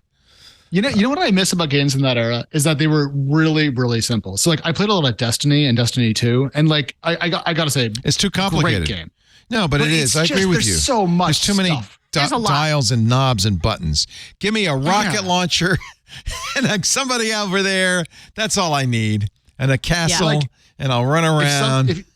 We're showing our age right now. If you locked me in a room and said, Alex, you can only invite 4 friends over. You're playing Quake 3, Q3 DM6 is the map, and that's all you have to do. And here's this 12-pack of soda. I would have the best night of my life. And I think that actually hurts esports because you can't just pick up and watch League of Legends and understand. I mean, you really have to. Maybe I'm wrong on that because I have to say there are, football's pretty complicated. Cricket's pretty complicated. And there are massive audiences for these games. But I feel like. But those have institutional support. They have institutional. Yeah, it has institutional. You grow up learning baseball, right? Yeah. Right. You grow. And there are some, I think there are some initiatives they have that are out there that are like, esports in high schools and stuff now, which I'm seeing more of that. That's becoming more prevalent. Let me take a break because I I like this conversation. We got some gamers here. Benito, thank you for chiming in. Please continue to do so. Yes. I forgot that you covered esports for all those years. Get it, Benito. Benito's awesome. Benito runs our board for this show and is one of our best editors and tech guys. He's a do-it-all studio guy. You worked at Twitch before this, right? Yeah, right before this I worked at Twitch. Yeah. We got to get the Benito cam going. Did you turn off? Yeah. You turn off the lights and cameras. There used to be lights and cameras back there. I think Benito's shy. Anyway, actually, you're one of our. I think you might be our second newest. Viva's newer than you. Viva and Ty. And Ty, that's right. So you're pretty new here, but boy, we love having you here. Thank you. Let's take a little break, and we're not done with gaming. I want to talk some more about gaming in just a little bit because I think there's a lot more to talk about, including the hot game of the week. But first, a word from our sponsor, Mint Mobile. Love the Mint Mobile.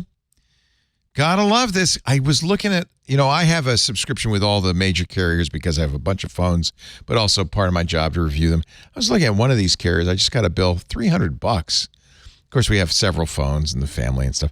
But it's like, if I could move that whole family to Mint Mobile, no brainer. I'm on $15 a month. That's all in. There's no hidden secret fees or nothing.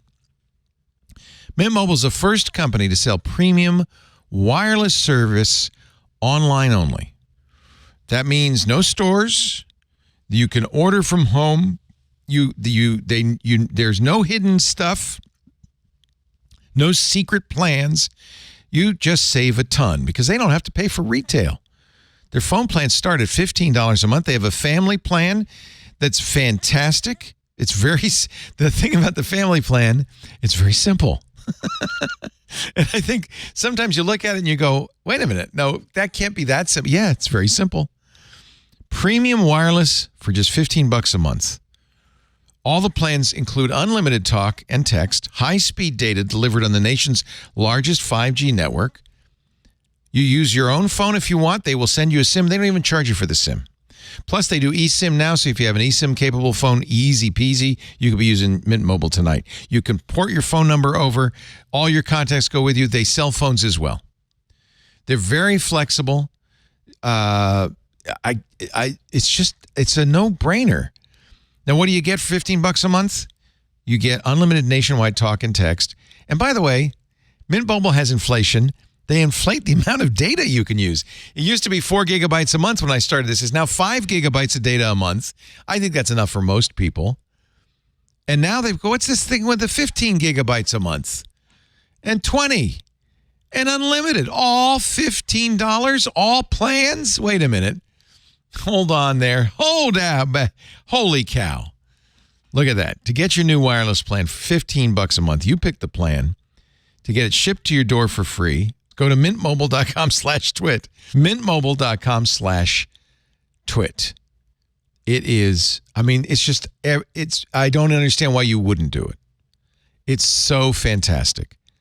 Cut your wireless bill to $15 a month. Mintmobile.com/twit. Ooh, they've got a deal on the Google Pixel. They sell phones too. I got my iPhone SE from them. It was also $15 a month. So for $30 a month, brand new phone. And at the time, 4 gigabytes a month plus unlimited talk and text. Unbelievable. Mintmobile.com/twit. We thank them so much for their support. Ashley was getting hot in here because she was using her fan. I think all this talk about gaming getting you excited. Permanently roasting in the studio when the lights are on. Oh, I'm sorry. Okay. People don't realize how big of a problem that is because I have to turn off my AC unit. Yeah, you got to shut everything's got to be off. And so I just slowly broil when you do twit. And then when we end, got to keep I a just fan. What can we do? I like your fan. It's not a it's a Japanese fan. No, I just keep a fan. Got it at DragCon. It's great. Really good. You want a good fan? Good high quality fan? Get it at DragCon. That is a large fan. I mean, that is a big. It is, and it's got a good snap. Ooh. Very good. Very nice. Yeah, it's good. Wow. I like it. All right. Yeah, you don't really need to wear wrist guards on this show, but maybe you might have to start if it gets any hotter. All right, so you're all playing Diablo 4. That's the game of the week, isn't it? Came out game of my life. 6th. Well, yeah, I'm with you. I played Diablo 1. I played Diablo 2. Played Diablo 3 over and over again for a long time. 4 seems pretty similar, right? Yeah. I mean, well, I don't think, core Diablo is... Diablo's loot, Diablo. Kill, loot, repeat. I mean, it's just like, that's it. That's the best thing about Diablo. That's why I like it. It's pretty mindless, right? It's great. It's a click, click, click, click. I like the clicking sound. It just reminds me of being in high school. My best friend and I had a mutual friend who was the manager. I don't know what this guy was thinking. Guy owned a LAN cafe in our hometown, and he made my 16-year-old friend Ron a manager, and he did not care about the business, I guess. And so Ron would just run after school. The LAN cafe would open at 3:00. It was just never open before that because no one ever showed up. So he would run it from like 3 to 11. And then after hours, my best friend Juan and I would go, and he would let us in, and we would just play Diablo 2 until 4 a.m. or whatever. And he would just let us play for free. So because neither of us had the internet connection to like play Diablo at home. So that was my high school. My mom was always like, I don't worry about you because like you're gonna go play Diablo at a LAN cafe, playing computer games at a LAN cafe, and I'm like, I am so lame. Like I'm so lame. Now I should warn you, it does not work on a Mac. No. Whoopi Goldberg was pretty darn upset. She bought it and found out mad. They used to work on Macs, right? Mm-hmm. No Mac this time around, but who cares? I'm playing it on an Xbox. You guys are PC players. It is cross. I got PS5. I'm PS5, but it's cross-platform, which is nice. Yeah, but I think it's and you can log in cross-platform too. So that's like I like that as well. It's basically I can, log in as my same the character. slot machine of video games, right? It is a little bit. It does feel a little bit like that. It does feel a little bit like roulette. There's no strategy. You're not wrong. You're just hitting. You're going tap, tap, tap, tap till somebody dies and drops some loot. You pick up the loot. You tap, tap, tap, tap, tap. Well, okay, wait a minute. All right, hold on a minute, Leo, because I'm in world tier. I'm almost at world tier 3. And I would just like to say that later in the game that actually there is some strategy there. And, and I'm a little sad. I think I rolled a necromancer. This is like my number one character. Last D3, I rolled a witch doctor, and I was. Wait a minute. You say you rolled. You let it pick what you're going to be. No, I just chose. I chose. Oh, you chose. It did. Yeah. So, but yeah. So I have a necromancer, and so I have been enjoying that. And there is some like depending on the build you have, it's like. You have a glass cannon mage, then it's like there is some strategy there that usually involves evade. Like you're dashing a lot. What is World Tier 3? Because I'm playing World Tier 2, and it hasn't been very hard yet. I'm not as far as you guys. I don't want it to be hard. So World Tier 3 is you can unlock. It's the next difficulty up. So you get more gold, better loot. Drops and all that stuff. You have to finish the campaign and a capstone dungeon though to unlock it. So it's locked until you finish the campaign and get everything done. Okay, so I want to make a hot take here because going back to the D&D thing, one very interesting thing that I picked up recently is Baldur's Gate 3. And Baldur's Gate. Yeah. And I know we're all aging ourselves by talking about the old RPGs we used to play, but I will say, like, I've only played some D&D in my life. I will say Baldur's Gate 3 is a better game than Diablo 4. Diablo 4 is perhaps more easy. Like, it's easier to enjoy because there's less thinking involved. It's just slashing things. But I think BG3 really is going to be a high watermark in gaming and storytelling. Baldur's Gate is a very good franchise. I hate to pit them against each other because I think you can enjoy. If you love Diablo, you would probably really like Baldur's Gate. Okay, so there's so few kind of really solid, like kind of top down looty mans instead of shooty mans. I call them looty mans. They're like looty man games. And so I feel like, between the two of them, you could have a really good time. I am looking forward to seasons. Like, I think that'll be interesting. And they keep saying, can we talk about the cow level? Because is there a cow level this year? Well, here's the thing, Leo. Every time one of these games launches, they say there is no cow level. This is the company line. You have to say there is no cow level. But there always could be one. Is a cow but maybe level. There isn't. And also, some people have noticed. Tell people what the cow level is, because not everybody. In Diablo 2. Yeah. In Diablo 2, there's a secret level in every Diablo game. So in Diablo 3, it was Whimsyshire, which was a very colorful and bright place where you could literally murder like little unicorns and like evil teddy bears and stuff. Love it. It was very funny, but you have to go through like a very specific chain of events, quest chain, and do all these things to unlock it. And so this also happened in Diablo 2. So in Diablo 2, there were like rumors, whispers of a cow level, and everybody was just like, Blizzard was like, there is no cow level. We don't know what you're talking about. All it is here it is. It's all cows. And all it is cows. It's all cow men. It's all cow men with axes. And so, oh God, this is really taking me back. And so, so this is the cow level. And once again, Diablo 4 launches and Rod Ferguson is like, nah, we wanted to stick with the grim nature of Sanctuary. It's a grim game. It's probably grimmer than Very any grim. Diablo previous, yes? It's very sad. Like the supplementary writing on Diablo 4 is really good. Like really, really good. Some of the all side the quests NPCs are have fantastic. such sad stories. Interesting, sad stories. Like it's very depressing. Very depressing. It's called Diablo. I mean, I don't know. Like if it was anything else but that, like what if you bought Diablo 5 and It's it was like, this supposed to is be actually set in the depressing. Shire. You're a little hobbit. Everyone's happy. Ashley, as an expert, I mean, clearly Alex and I are punters compared to you. As an expert, could you describe this game for somebody who's never played it? Pretend that I'm your older... Well, the story or the actual like type of game it is? Just what is the experience like? I don't need the story. Nobody. Okay. No, look. Does anybody really care about the story? What Sanctuary is? And I care, Leo. How dare you? Okay. Daddy Inarius, happy Father's Day, Daddy Inarius. Oh yeah, happy Father's Day, Inarius. I forgot. Happy Father's Day to you, Inarius. Yeah. How quickly we've all forgotten to wish Inarius a happy Father's Day. So because we all know Rathma's not doing it for him. Anyway, what I would say to people is Diablo is a top-down.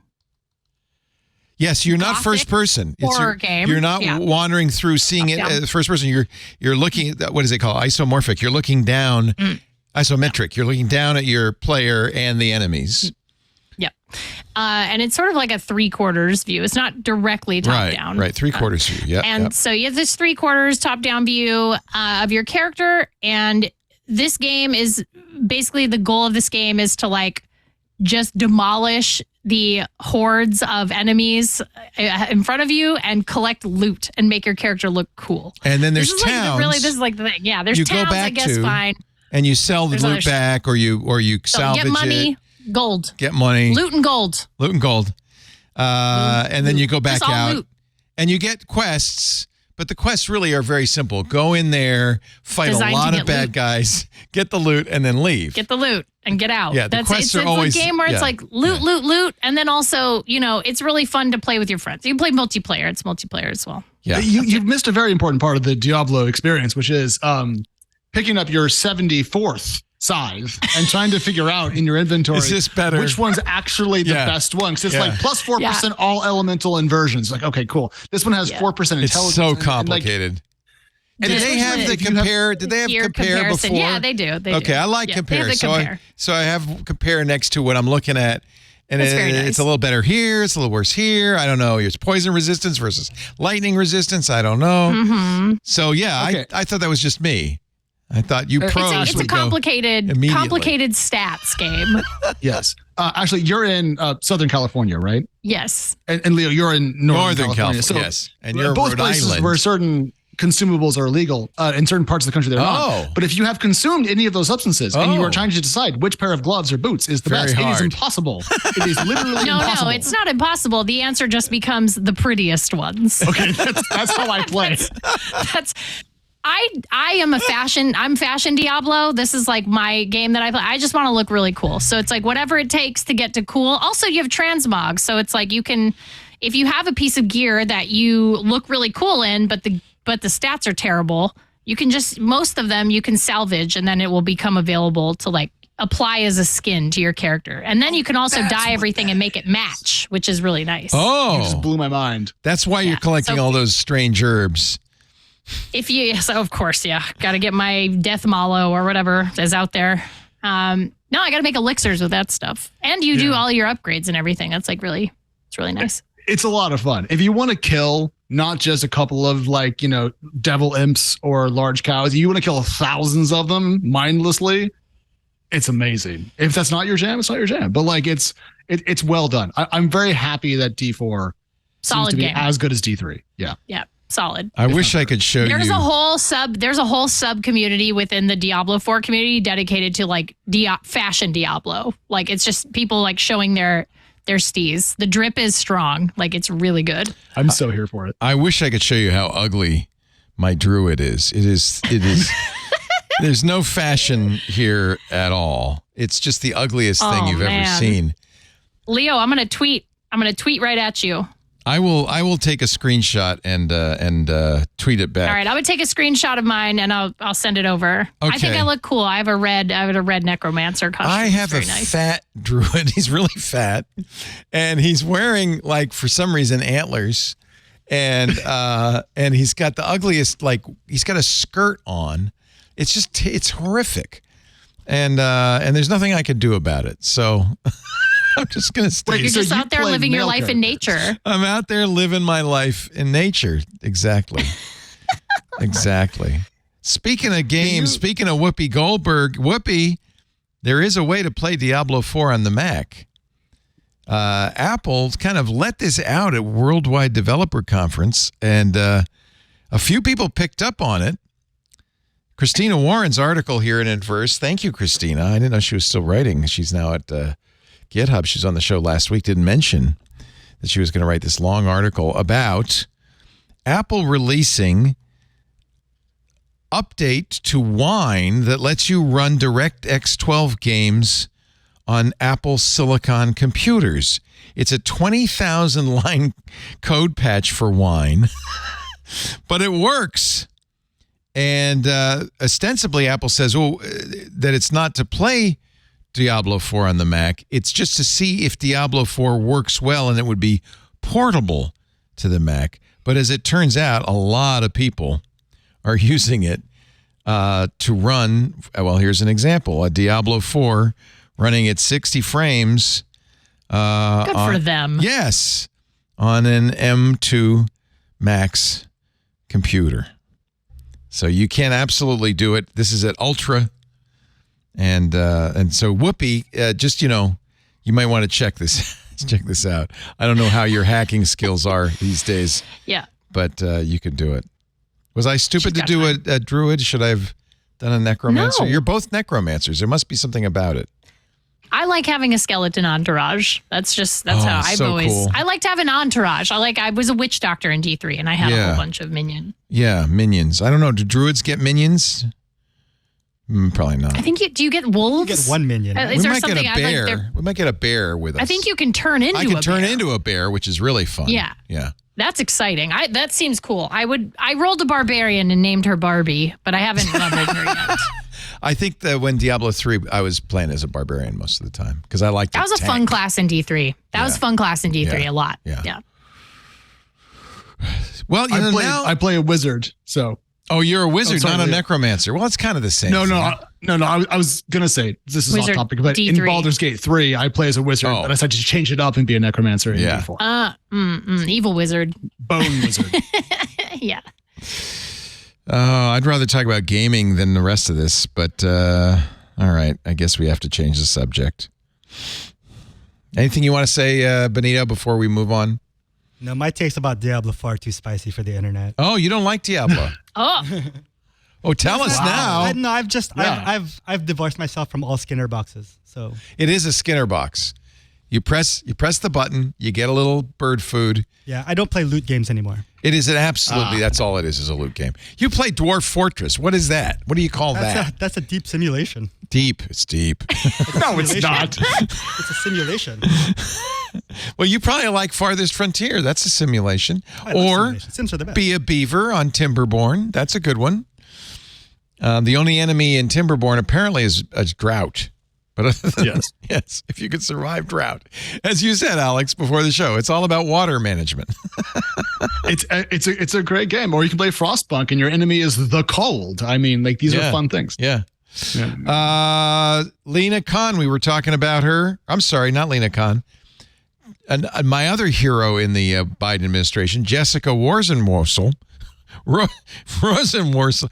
Can you say this for me? Rosenworcel, chairman of the FCC, says everybody hates data caps. But ISPs clearly, and I've had this debate for 20 years with John Z. Dvorak. She's now confirming that I was right. ISPs clearly have the technical ability to offer unlimited data. It costs them very little. So the FCC has announced that there will be a notice of inquiry asking comments from you, the people, public, to better understand, quote, to better understand why the use of data caps continues to persist despite the increased broadband needs of consumers and providers' demonstrated technical ability to offer unlimited data plans. Well, if you're going to download a fine new game like Diablo 4 or Baldur's Gate 3, you're going to download like what, 60, 70, 80, 90 gigs? And if you have a 100 gigabyte data cap, well, no more internet for you. I used to have a terabyte a month cap on Comcast, and I pay, and this is obviously their plan, a huge amount of money not to have a data cap, just because I don't want to have to think about it. I hated it. Get to the end of the month and say, you've almost gone through your terabyte. So I used to have a cap on my Verizon plan. I had like one of those old 10 gig plans before it all went to fake unlimited. And I went over a couple of times and that made me absolutely furious. And then now they just throttle you up to a certain point. But this feels a lot like back in the day when you had to pay for like a certain number of SMS messages per month. Oh, do you remember that? Yes. And it was like you get 500 free text messages a month. It used to be 10 cents a message. It was crazy. And it was misery. And you know what happened as a result? Go ahead. Tell us. Oh, I was going to say, like, one thing that we had was actual competition in the mobile scene, a number of players, and then we saw an overall better consumer solution down the road. The problem with ISPs is that they're often effectively regional monopolies. And so they're able to enact a greater tax on essentially normal usage of their product. Well, what happened? The FCC, what happened is WhatsApp and Facebook Messenger and Telegram and a bunch of data-based messengers emerged, so you wouldn't have to pay. So then what did they do? Well, now we better have data caps because we can't get our 10 cents a message anymore. So we're going to get you on the data. And I think there's a direct correlation between the cellular carriers trying to make money on text messages and then saying, well, instead we'll make it on data. That's a good call. Yeah. I mean, like, no one likes their ISP. I've literally, in my entire life, never heard someone say, you know what, my ISP is fantastic. No complaints. So the best you get is, it's fine. And by the way, if you do talk to somebody who likes their ISP, you can't get it. Yeah, it doesn't exist anymore, or they're not accepting new customers. I have Rocky Mountain Net, and it's fantastic, but you have to be in the southwest corner of Montana to get it. Oh, well, thank you. Actually, we have a very good ISP here, which you guys can't get, called Sonic, and they offer 10 gigabit symmetric fiber and corn dogs. And corn dogs for everyone. Meta has decided to lower the age requirement for Quest VR headsets to 10. Used to be 13.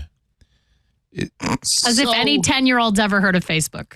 By the way, like, anybody under the age of 20 cares about Facebook in any capacity. Or wants to buy a Meta Quest. I think kids like a VR initially. Sure. And then they get bored with it. And they want cool. It's weird. They want a lightsaber and say, forget it. Are you going to tell your son about when Darth... Is he listening? Oh, okay. So, no. And my husband is like a vanguard against people spoiling. Like, he will tackle a person about to spoil them. So you're not going to say, hey, this guy Darth Vader who's invading you? No, you're not going to say anything. We literally have not blacked out, but like we won't read him some of his 5-minute Star Wars stories. That's awesome. To keep the secret. Because he'll be devastated. Are you looking forward to how old will he be when he can watch episode 4 or Empire? Whatever God, when he could watch Empire probably. Yeah. Well, he's seen 1 and 2. Okay. He's seen episode 1 and episode 2. So right now, as he knows it, and some Clone Wars. You're making him watch it in chronological order. He's the hero of. Well, I wanted to do it in the machete order, which is so Drew McWeeny is a film writer. He's a really fantastic film writer. And he used to do this thing called Film Nerd 2.0. And he talked about introducing his kids to movies and like speaking about them critically to his kids and all this other stuff. His kids are grown up now. He was going to write a book for a while. And one of his posts that really stuck with me was the way he introduced them to Star Wars. And it was, he showed them 4, 5, then went back and showed them 1, 2, 3, then showed them 6. And his justification for this was, he was like, they went along for the ride in A New Hope. They were devastated by this like revelation in episode 5 in Empire Strikes Back. And then before finding out how it all worked out or like what happened, he made them go back because they wanted to know what happened. So like, you're a machete order Skywalker follower. I like that. Well, I think the machete order cuts out 1. Yeah. Like I think that's there's no 1. specifically like cuts out episode 1. But the idea is we you cut it follow up. Luke Skywalker's. I want to cut it up a little. You follow his evolution by following his storyline, focusing on his storyline. Yeah. So to go back, but we're doing it with him like just in order, like one, because the thing is like he'll be 4 in like a couple weeks, so he can't. It's hard for him to remember stuff like that, even though he's got a memory like a steel trap sometimes. But yeah, so as of right now, like Anakin Skywalker is the hero of the Clone Wars to him. So this will be. You should start with Andor, right? Isn't that the earliest? Is that the earliest one? I think no, that's after Revenge of the Sith. Oh, so, okay. Yeah, and it's right before Rogue One, the events of Rogue One. The USA Today unaccountably has an entire article on how to watch it and what orders there are. Watch it in whatever order you feel like. I mean, honestly. Order of release, chronological with the TV series. Yeah. Yeah. See, I don't know that we'll do everything because, we'll probably just do the movies and then he can watch the TV shows and stuff when he gets a little older. Yeah. That's a stir. And he loves lightsabers. He has a book. There's a really cool, it's called like lightsabers. It's a book of lightsabers. And it's all just high res images of lightsabers from Star Wars and who they belong to in a short little bio. And they have light side and dark side and then like the new Jedi. Like it's really cool. It's a cool little book. I mean, this is the new Grimm's fairy tales, right? He's 4.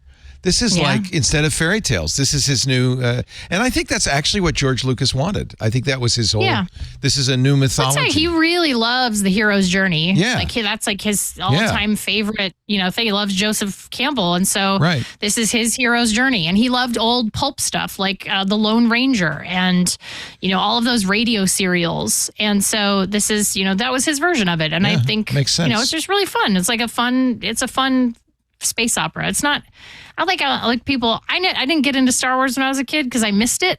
Like it wasn't in theaters. So the first time I was exposed to it, I was like, I think 15. Yeah. When I was a kid, it was Howdy Doody. We didn't have Star Wars. Oh, howdy doody time. Okay. I've let this go on for a long time now. I'm going to jump in. Yes. Given that every single Star Wars movie is the same and they're all bad, does it matter what order you watch them in? Ooh. Like, oh my God, what was that conversation? No, you know what? I love that Alex says this as the parent of a very small child. wait till he's because 4. in a few She's years, 4, you're going to change your mind. I'm telling you. I think that's the most important thing, Alex. They're kids' stories. And they're perfect for a kid 4 years old. Because they're like children's stories. He's upset. Like he wants to watch lightsaber fights. We literally have a YouTube playlist called Lightsaber Battles. And it is all just fights with lightsabers. How does he feel about Disney? He's like, we live very close to Disneyland, so we have magic keys and we go a lot. So, but are you going to add Hey Disney voice to your Amazon Echo? Absolutely not. We don't have any voice assistants in this house. We're not that kind of family. Instant no. That was a hard hell no. Immediate that was a hell no.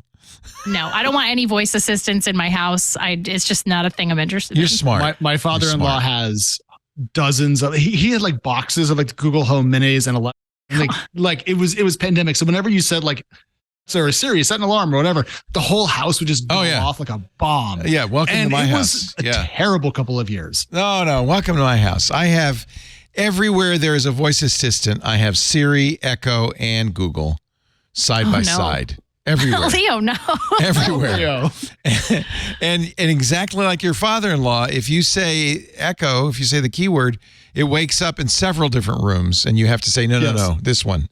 If I ask Google to play a song, it plays everywhere. Oh, I forgot. I also have Sonos. I have I have Sonos. Yeah, but do you have the voice of Sonos? Nope, absolutely not. No. We bought the same zoo. Oh. If you say, hey, Sonos, I get the owner of Los Pollos Hermanos telling me, sorry, I can't do that. Gus Fring. I got Gus Fring. Man.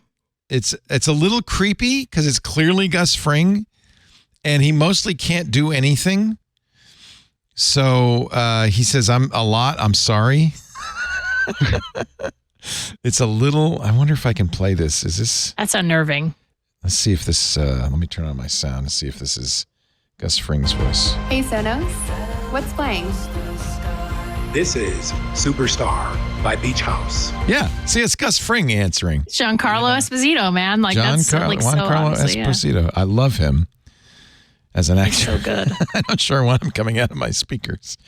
Jan LeCun, who is the one of the fathers of AI and is working on AI at Meta, says, good news, AI won't destroy jobs forever. For now. Just for now. I got nothing. This is a BBC headline. I just love it. I don't know what else to say about that.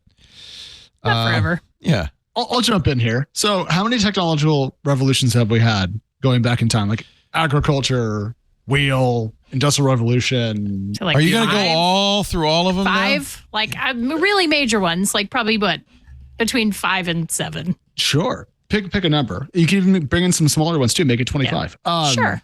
Unemployment right now in the U.S. is like, 4%, 3%. It's very, very low. I don't think this is going to be the first technological revolution that actually ends human employment. So that's my take point. Is I like that. This is going to impact jobs, sure, but everything has. And so to me, the whole concern about AI taking over the economy is a little hyperbolic.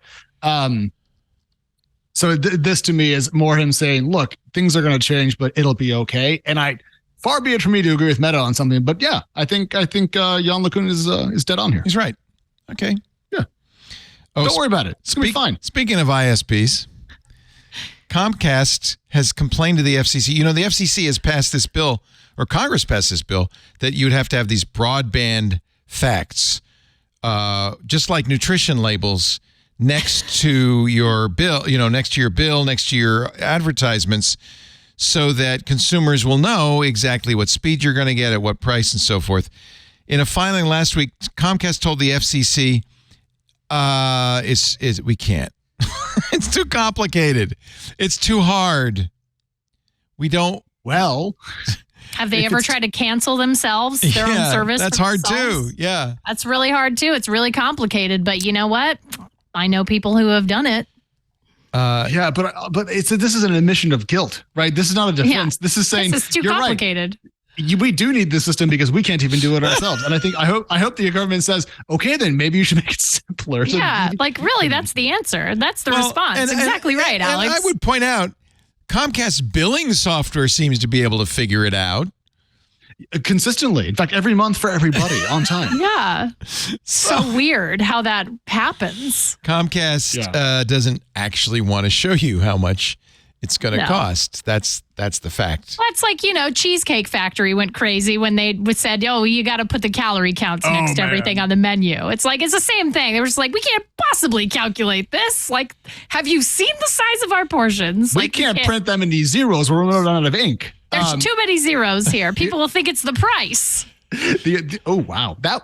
10 points for that joke. That was actually fantastic. But this reminds me a little bit of like my family's Verizon bill.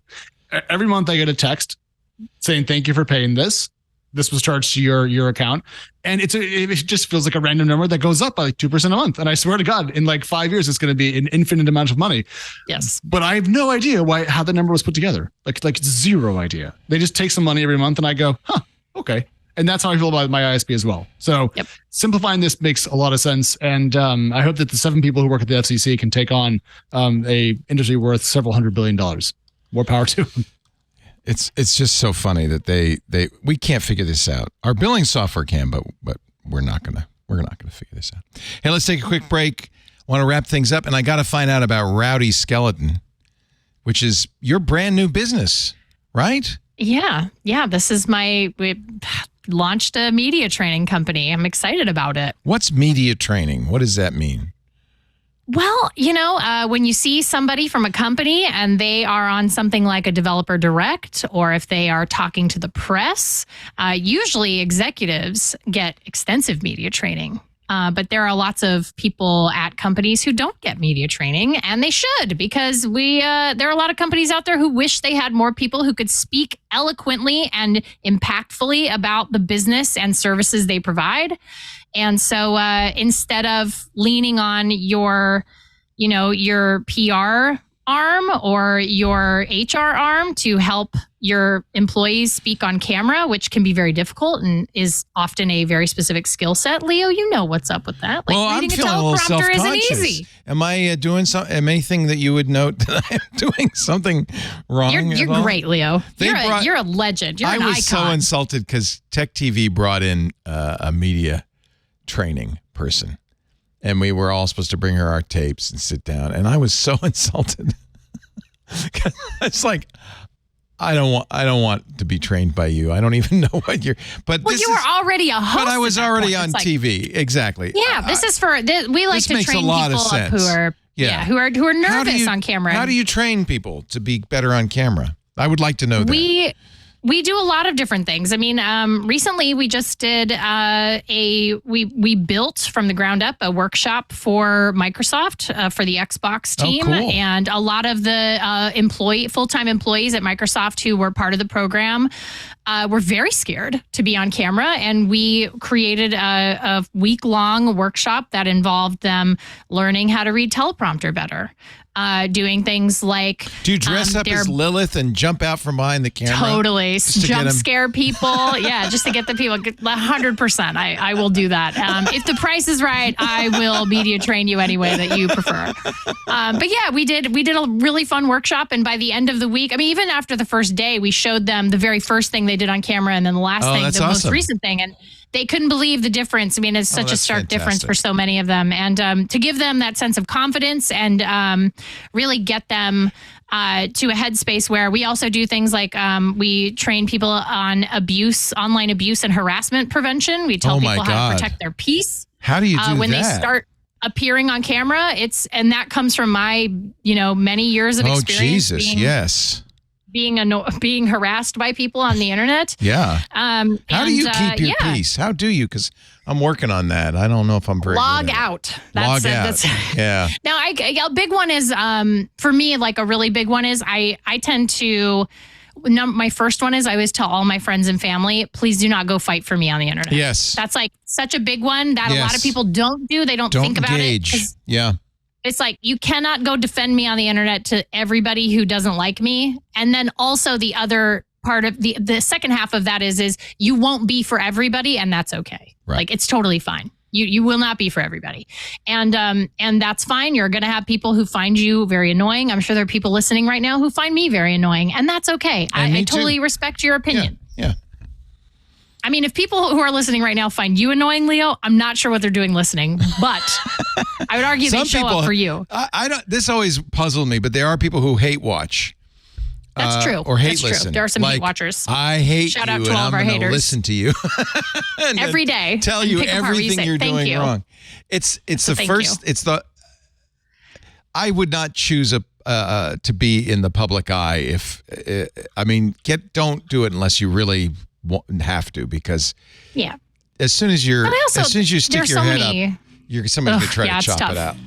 Yeah. But there's also, the one thing that I think we have seen and continue to see is, there are a lot of companies out there who really want to diversify their stable of on-camera talent because, maybe they do have a very diverse pool of employees, but they are not necessarily diverse at the top, which that's its own issue. But what do you maybe think, they want to train more people to talk about what they do specifically at a company. What do you think about Apple's decision to not do events in person anymore, to pre-record something and then show it on a screen? I really like it. I think that there is a love of live events that I have that, because there is that, anything can happen feeling. I like that. Apple, I really like that. And I do think that they Apple doesn't want that for good reason. But there's also a loss there, right? When you take away the live event, you don't get like the raucous applause of a crowd, right? Which and to some extent that can be really exciting and help you do a better job on stage because you really feel the energy. Yeah. That's why by the way, that's why we do these shows live in front of an audience. Yeah, it's like exciting. It's always going to have more energy and be better if you don't have a second take available to you, I think. Right. And so, but I think Apple really just in and of themselves, like they're a company that is very much all about control. Well, they're about control. They have a very controlled image, brand, the message, like they're very tight on their messaging, like, and for all of the fun and jokes we can make about things like, the reality distortion field, like that is, that's a real thing that Apple has done a very good job of curating. Like they're very good curators, both externally and also like internally with their message. They are laser focused on that stuff. And so it didn't surprise me that they moved to that. And I think the pandemic gave them a very good excuse to move to that format. But it also is, it's hard because you do get a lot of takes. But the thing is, if you don't know how to read teleprompter the right way, like it's still going to look like you're reading. And there are executives that I can still see, like Apple and at other companies, that are very clearly like reading off a teleprompter because they're not good at it. And they're also, we see like the Oscars where an actor, getting paid $20 million a movie just cannot read a teleprompter to save their life. It's a very specific skill. Oh yeah. Who was it that on that Samsung event? It was a director, right? Michael Bay. It was Michael Bay. The prompter I'll went never down, forget that. and he lost it. He couldn't. He lost it, and he left. He left. He stormed off stage. Wow. Do you remember that, Alex? Do you remember that? It was at CES. No, I've been to a number of CESs, but that was back when I still drank, so I don't really remember many of them. It's a truly iconic moment in CES's history. Here's a little bit of it if you want to see it. Director and producer Michael Bay. This is so awkward. So this is a Samsung reveal. You're getting this famous director out here. My job as a director is I get to dream for a living. Michael, you're known for such unbelievable action. What inspires you? How do you come up with these unbelievable ideas? This is all on prompter. I create visual worlds that are so beyond everyone's normal life experiences. And Hollywood is a place that creates a viewer. He has no idea what he's going to say. What I try to do is, as a director, I try to... He also seems very nervous. This is causing me physical pain. Sorry, but I'll just wing this. Tell us what you think. Yeah, we'll wing it right now. This is probably why he's behind the camera. An emotional ride. Not in front of the camera. He can't remember any of the points. But anybody can learn this. Yeah. Anyone can learn this. This makes me want to die inside. How does it? How do you think it's going to impact? I think Michael Bay died inside. He walks off eventually. Excuse me. I'm sorry. Okay. That's it. Ladies and gentlemen, let's thank Michael Bay. Michael Bay, thank you. Yikes. We just paid him $500,000 for nothing. Okay, so a couple of things. One, you have to. People who enjoy being on stage are a different breed. I'm actually only. Are you shy? I've done. Yeah. I'm a shy introvert. I fake it here and there, but I get what happened to him. Also, don't teleprompt and script a conversation because it'll always sound like that. It always sounds terrible. Yes. But going back to the Apple conversation, I want to say that I do agree that it is a better way for a company without a singular star to create a consistent product. It is a very powerful multi-hour infomercial that nerds, myself, still tune into. Yeah, we all watched it. I will say, though. We were all glued to it. Yeah. Never missed one. But I will say this. Go back and watch Steve Jobs introduce the first iPhone and watch how that event felt. He's brilliant. Versus every other of these pre-recorded things, because it has taken the soul out of it and allowed them to essentially turn it into a commercial that is not compelling in the same way. And so to me, there's been something lost there. Maybe it was never preservable, but it's definitely, I don't think the video stuff is as good. No, that was my feeling. But I think Ashley's right. I mean, how many Steve Jobs are there? Right. And it's probably a lot safer. But I do agree, you lose a lot of energy. But that's why I like live music compared to recorded music. It's why I like live theater compared to movies. I like live because it's made of people. Yes. And the canned stuff has somewhat soulless. But I can train you for both, whatever you need. I am so thrilled that you're doing this. You and Ross Miller, who put two people who really know what they're doing with many thousands of hours on camera time in front of the microphone. Yeah, and behind it. I mean, we both are producers, and Ross is a development person, and we've spent a lot of time just, and just by proxy of having been around, for a while, it's like you just pick up little things that maybe, you don't get trained on. And also, there's a lot of PR teams and stuff out there who are just being crushed by the workload they have. And it's like, just you can always call us. Like if you're overwhelmed, you can't do it, then you can just call us, and we're happy to do it. And we scale to size, so it's like we can do the biggest companies and the smallest startups. Like we're happy to do it. Some people are naturals at it, but everybody can learn how to do it, I think. And everyone can learn how to be compelling and natural on camera. Yeah. But you have to learn it. It's not something that comes now. I was terrible for. I started on the radio. I was on the radio. I was terrible for 10 years. I mean, really bad. Yeah.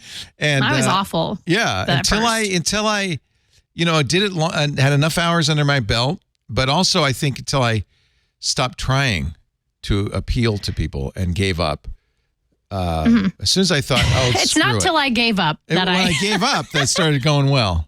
Honestly. No, I think that happens a lot of the time. It's like you're trying to force a square peg into a round hole, and it doesn't work. And then once you give up on that, and you're just like, I'm just going to do this and see what happens. Like, I was ingratiating. That's the best part. And it was ingratiating is annoying.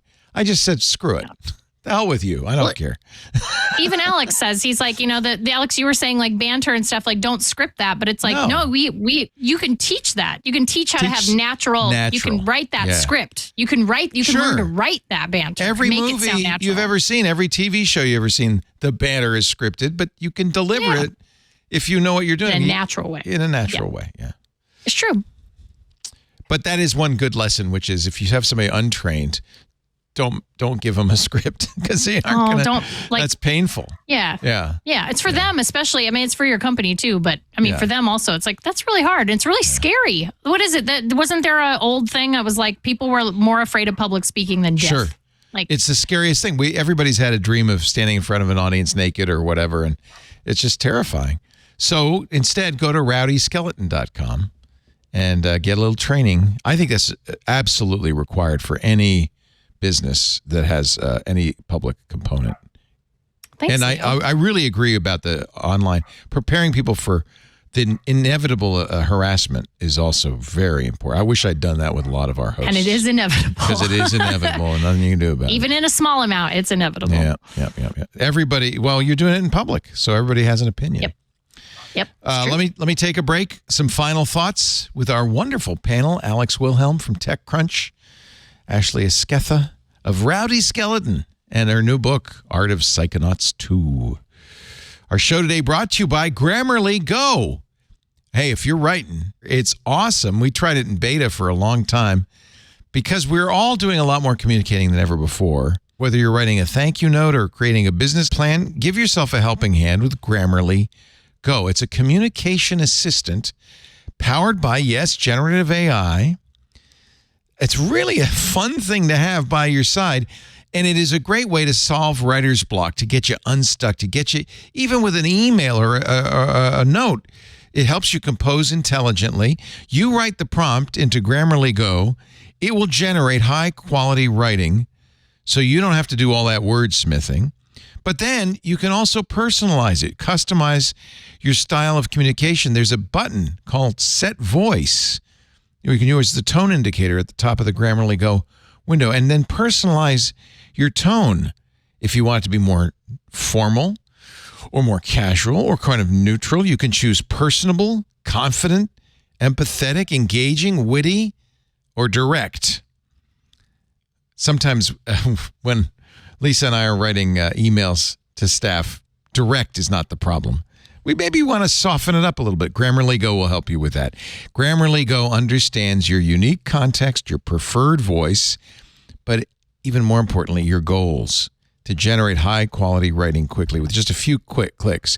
You can ideate, you can compose, you can rewrite, you can reply thoughtfully. And you, by the way, you don't have to provide it with a prompt. You can actually send it text and have it rewrite for tone, clarity, and length. Grammarly Go helps you fine-tune your writing to reflect your personal style and be effective in any situation. Select the text you want to rewrite it. Activate Grammarly Go. Boom. It's rewritten. Sounds more exciting maybe, or more professional. Maybe more direct, more inspirational. You can do that. It's really a fun tool. You'll be amazed at what you can do with Grammarly Go. Go to Grammarly.com/go to download and learn more about Grammarly Go. Another thing I'm going to throw into this ad. Grammarly is a fantastic software company out of Ukraine. They are working hard. They deserve our support. They're doing a great job. They make a great product. Grammarly, Grammarly.com/go.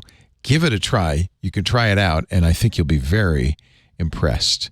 Grammarly Go. We had a fun week this week on Twitter. Oh, indeed we did. Thank goodness we've memorialized this in this fabulous video. Did you read the New Yorker article on the people in the Taco Bell's Innovation Lab? I've got a printout here somewhere because I want to read that, yes. But you can read it right here. I've used my free article, Stacey. Oh, you don't subscribe to the New Yorker? You don't subscribe to the New Yorker? What is wrong with you, my friend? You look like a New Yorker. I know. Cartoon. He looks like an Ed Sheeran cartoon. Previously on Twit, Tech News Weekly. Apollo's developer, Christian Seelig, joins us to talk about the Reddit blackout and why Apollo may be closing down on June 30th. There's been weird allegations where they said I've tried to blackmail them and stuff, which thankfully I recorded the call and showed that wasn't the case at all. So there's kind of just this bad blood aspect where they really seem to hate third-party apps for some reason. Windows Weekly. The government is suing to keep Microsoft from sneaking in buying Activision. I read the FTC play the other way around. This looks like a mechanism to force the FTC to make a decision. The reason to get the injunction is to expedite the case. Club Twit exclusive. What got you into the whole open source world to begin with? So in March of 1999, back in the before times, I had a car accident. My head went through the window and I had amnesia. Wow. And I don't remember anything before March of 99. We couldn't afford to have me retrain myself to do IT, and Linux was free. Twit.tv, your source for the latest tech insights. And learn a lot about our hosts. I had no idea Sean had that experience. That's fascinating. If you are not yet a member of Club Twit, don't forget that Sean Powers interview and many of the things that happen in our Club Twit Discord, including, I'm very excited, our interview, Fireside Chat with Hugh Howey, the author of Wool, the books that inspired Silo, the Apple TV Plus series. That's coming up in a couple of weeks. The Terraformers, our book club with Stacey Higginbotham. Of course, we have a lot of other exclusive programming in Club Twit, including Hands on Mac with Micah Sargent, Hand on Windows with Paul Thurrott, the Untitled Linux Show, our Home Theater Geeks, which we've brought back thanks to our club members with Scott Wilkinson. $7 a month. You get ad-free versions of all of our shows. You get extra shows we don't do anywhere else. You get access to the Discord, which is absolutely the best social network ever. It's just a great community of other Twit listeners talking about everything that geeks love, including comic books and videos, and yes, animated GIFs, you see, yes. Twit.tv/clubtwit. If you're not yet a member, check it out. $7 a month. It's not expensive, but it sure makes a difference to us. Thank you in advance. I think we've pretty much covered everything. I should mention that that story we were talking about on Windows Weekly, the FTC was worried that Microsoft would just go and merge with Blizzard just anyway. And so they actually got an injunction from a judge, a temporary restraining order, saying you can't make the deal while reviews go through.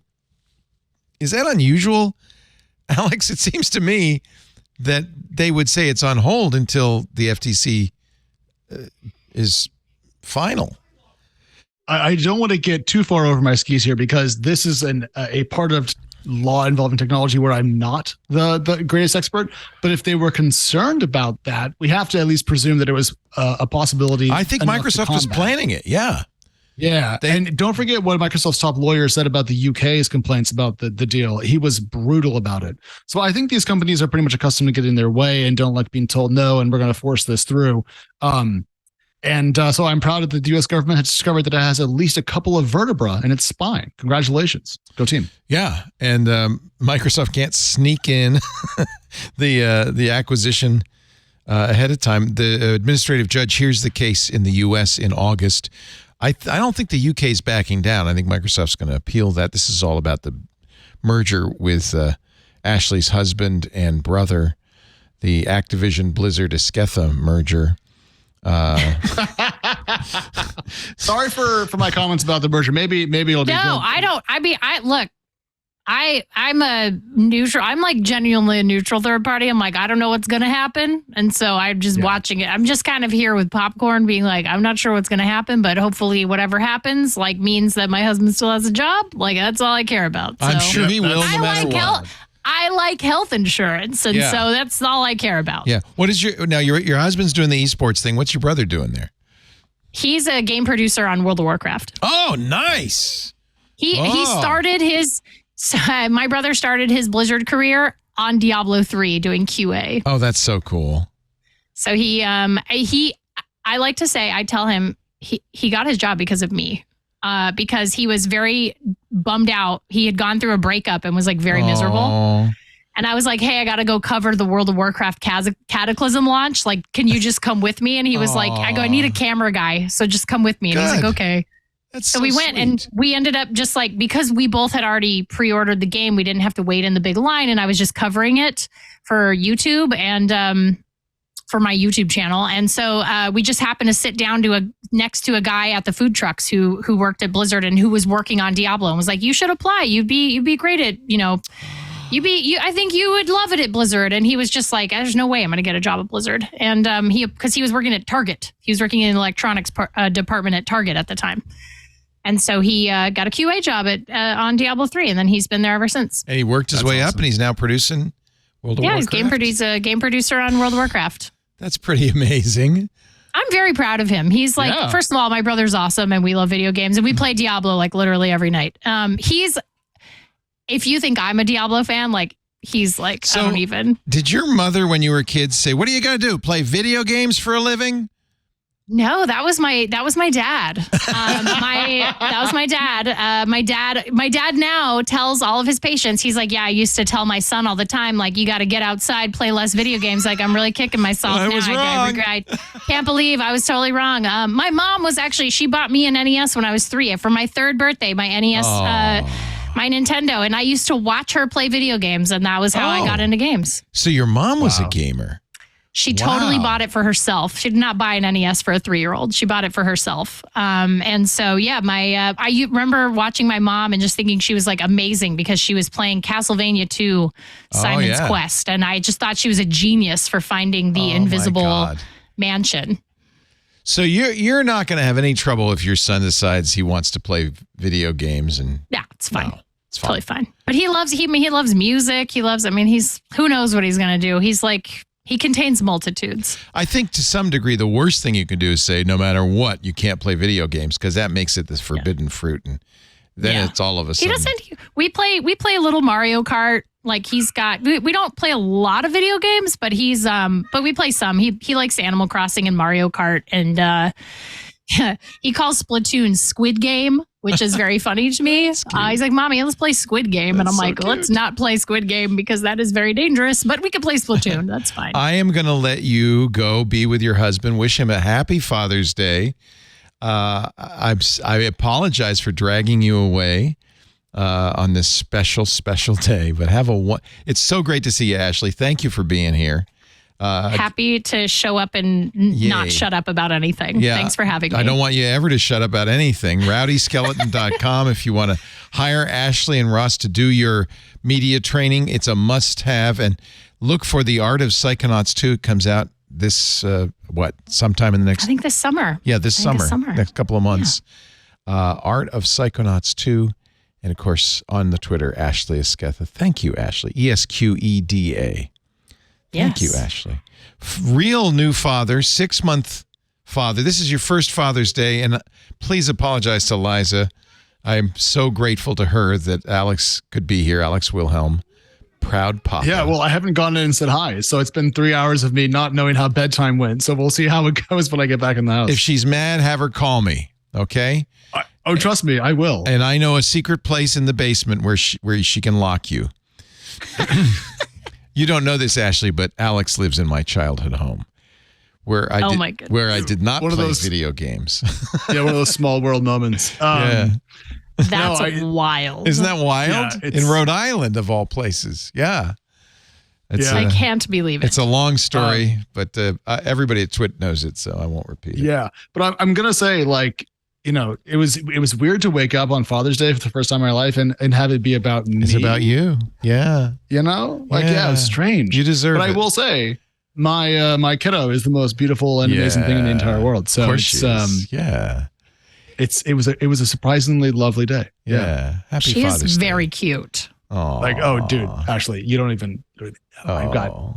I gladly now follow you on Twitter, and so I await the barrage. If I'll find you on Signal or some other place, Discord, whatever. I await the barrage of adorable baby photos. She is chonky and hilarious, and I just are can't either of you concerned about putting pictures of your kids online? As mine has been getting older, he wants to see them, like after I take them.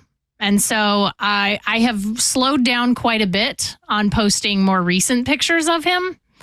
I mean, if I take a real banger of a portrait like that, I don't ever want to post anything that would make him feel embarrassed if he saw it in 5 years. Yeah. So I think that's my rule. It's not a security issue. It's you just don't want to. Yeah. Yeah. I don't want him to feel embarrassed. And I also just, it's like, it's not so much security thing. I don't post a lot of pictures of him, but like I talk about him a lot. So yeah. So we just don't show her face. Like I think after she was a week old, we just stopped. So I just pulled this up, and the last photo of her on Twitter is the back of her head in her room, and then there's a picture of me feeding her, but I put a little emoji on her face. Just it's everyone's own choices are fine, but my view is it's her body, it's her privacy, and we don't know. 10 years from now, when that picture will still be on the internet, what kinds of things government and industry can do with it. So right. It's probably I think with deep fakes and AI, I mean, it's just there's a lot of things like that. So I have slowed down pretty significantly on it. Yeah. Yeah. Alex is Alex on Twitter, although his handle is currently Alex Tired. It's because I don't mean to break new ground here, but I'm tired. Yeah. All the time. I understand. Because between 3 dogs and 1 baby, it's not enough sleep. I know. 2 dogs and 1 baby, and I'm sorry to say that does not change. It just gets different tired. Yeah. Well, my daughter's 31, my son's 28, and I'm still tired. So yeah. See, it never ends. Never ends. I love you guys. It's so great to have you on. I'm sure I make my mom exhausted all the time. So even as a fully grown adult, so I get it. I get it. Thank you so much, Alex. Thank you so much, Ashley. You guys are wonderful. Thank you all to the audience. As always, we couldn't do it without you. If you want to watch Twit happen live, it's every Sunday right after Ask the Tech Guys. That's 2 p.m. Pacific, 5 p.m. Eastern, 2100 UTC. Of course, after the fact, you can get a show because it's a podcast. Really, the live recording we just do, like I said, for the energy and the fun of doing it live. But after the fact, you go to twit.tv, and that's our website. Get a copy. Or you can go to the YouTube channel dedicated to This Week in Tech, or you can even, probably best thing to do, subscribe in your favorite podcast player. And that way, it's always ready for you on a Monday morning before you go to work. Something to listen to. Thank you so much for joining us. And we'll see you next time. Another Twit is in the can. Bye-bye. Amazing. Doing the Twit.